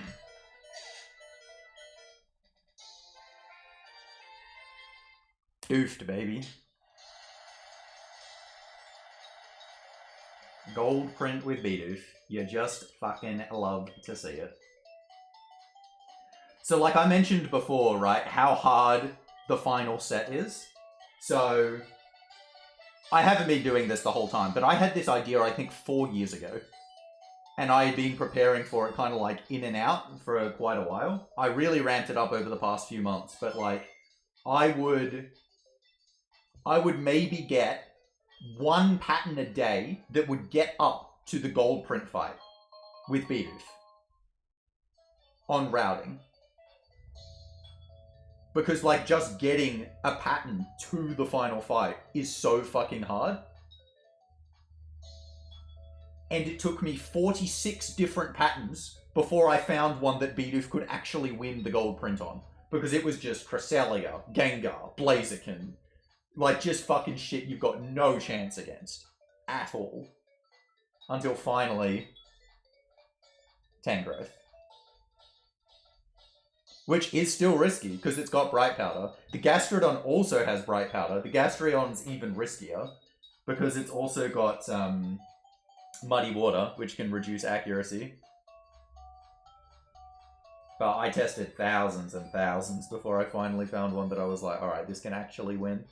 And it's got so many, like, specific things as well. Like I mentioned with the Steelix, how you mess with the speed. Because, like, generally in testing, you're just like, alright, just give it, like, max special attack and speed and see what it can beat. And you won't beat Steelix like that. You've got to use a specific one to beat it. And then defense EVs to get, you know, Woodhammer from Exeggutor. What I really wanted was, I had this idea for Tangrowth, that if I give Bidoof special defense EVs, then Tangrowth can't one-hit with Ring Out. So maybe it'll pick Solar Beam and give me a free turn. But it doesn't do it. It still picks Ring Out. She's such a bitch.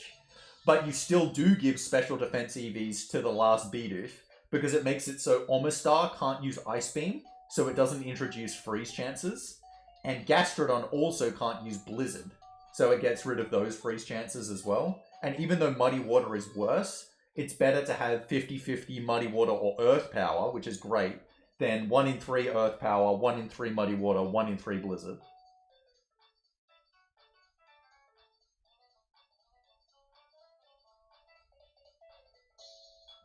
Yeah, to get Woodhammer, because Zen Headbutt won't kill if you've got some defense investment.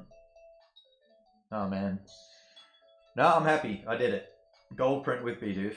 That's like... That's been a long-standing want for me. I think it's like the coolest thing you could do gold print in Battle Hall with. I'm really happy I did it.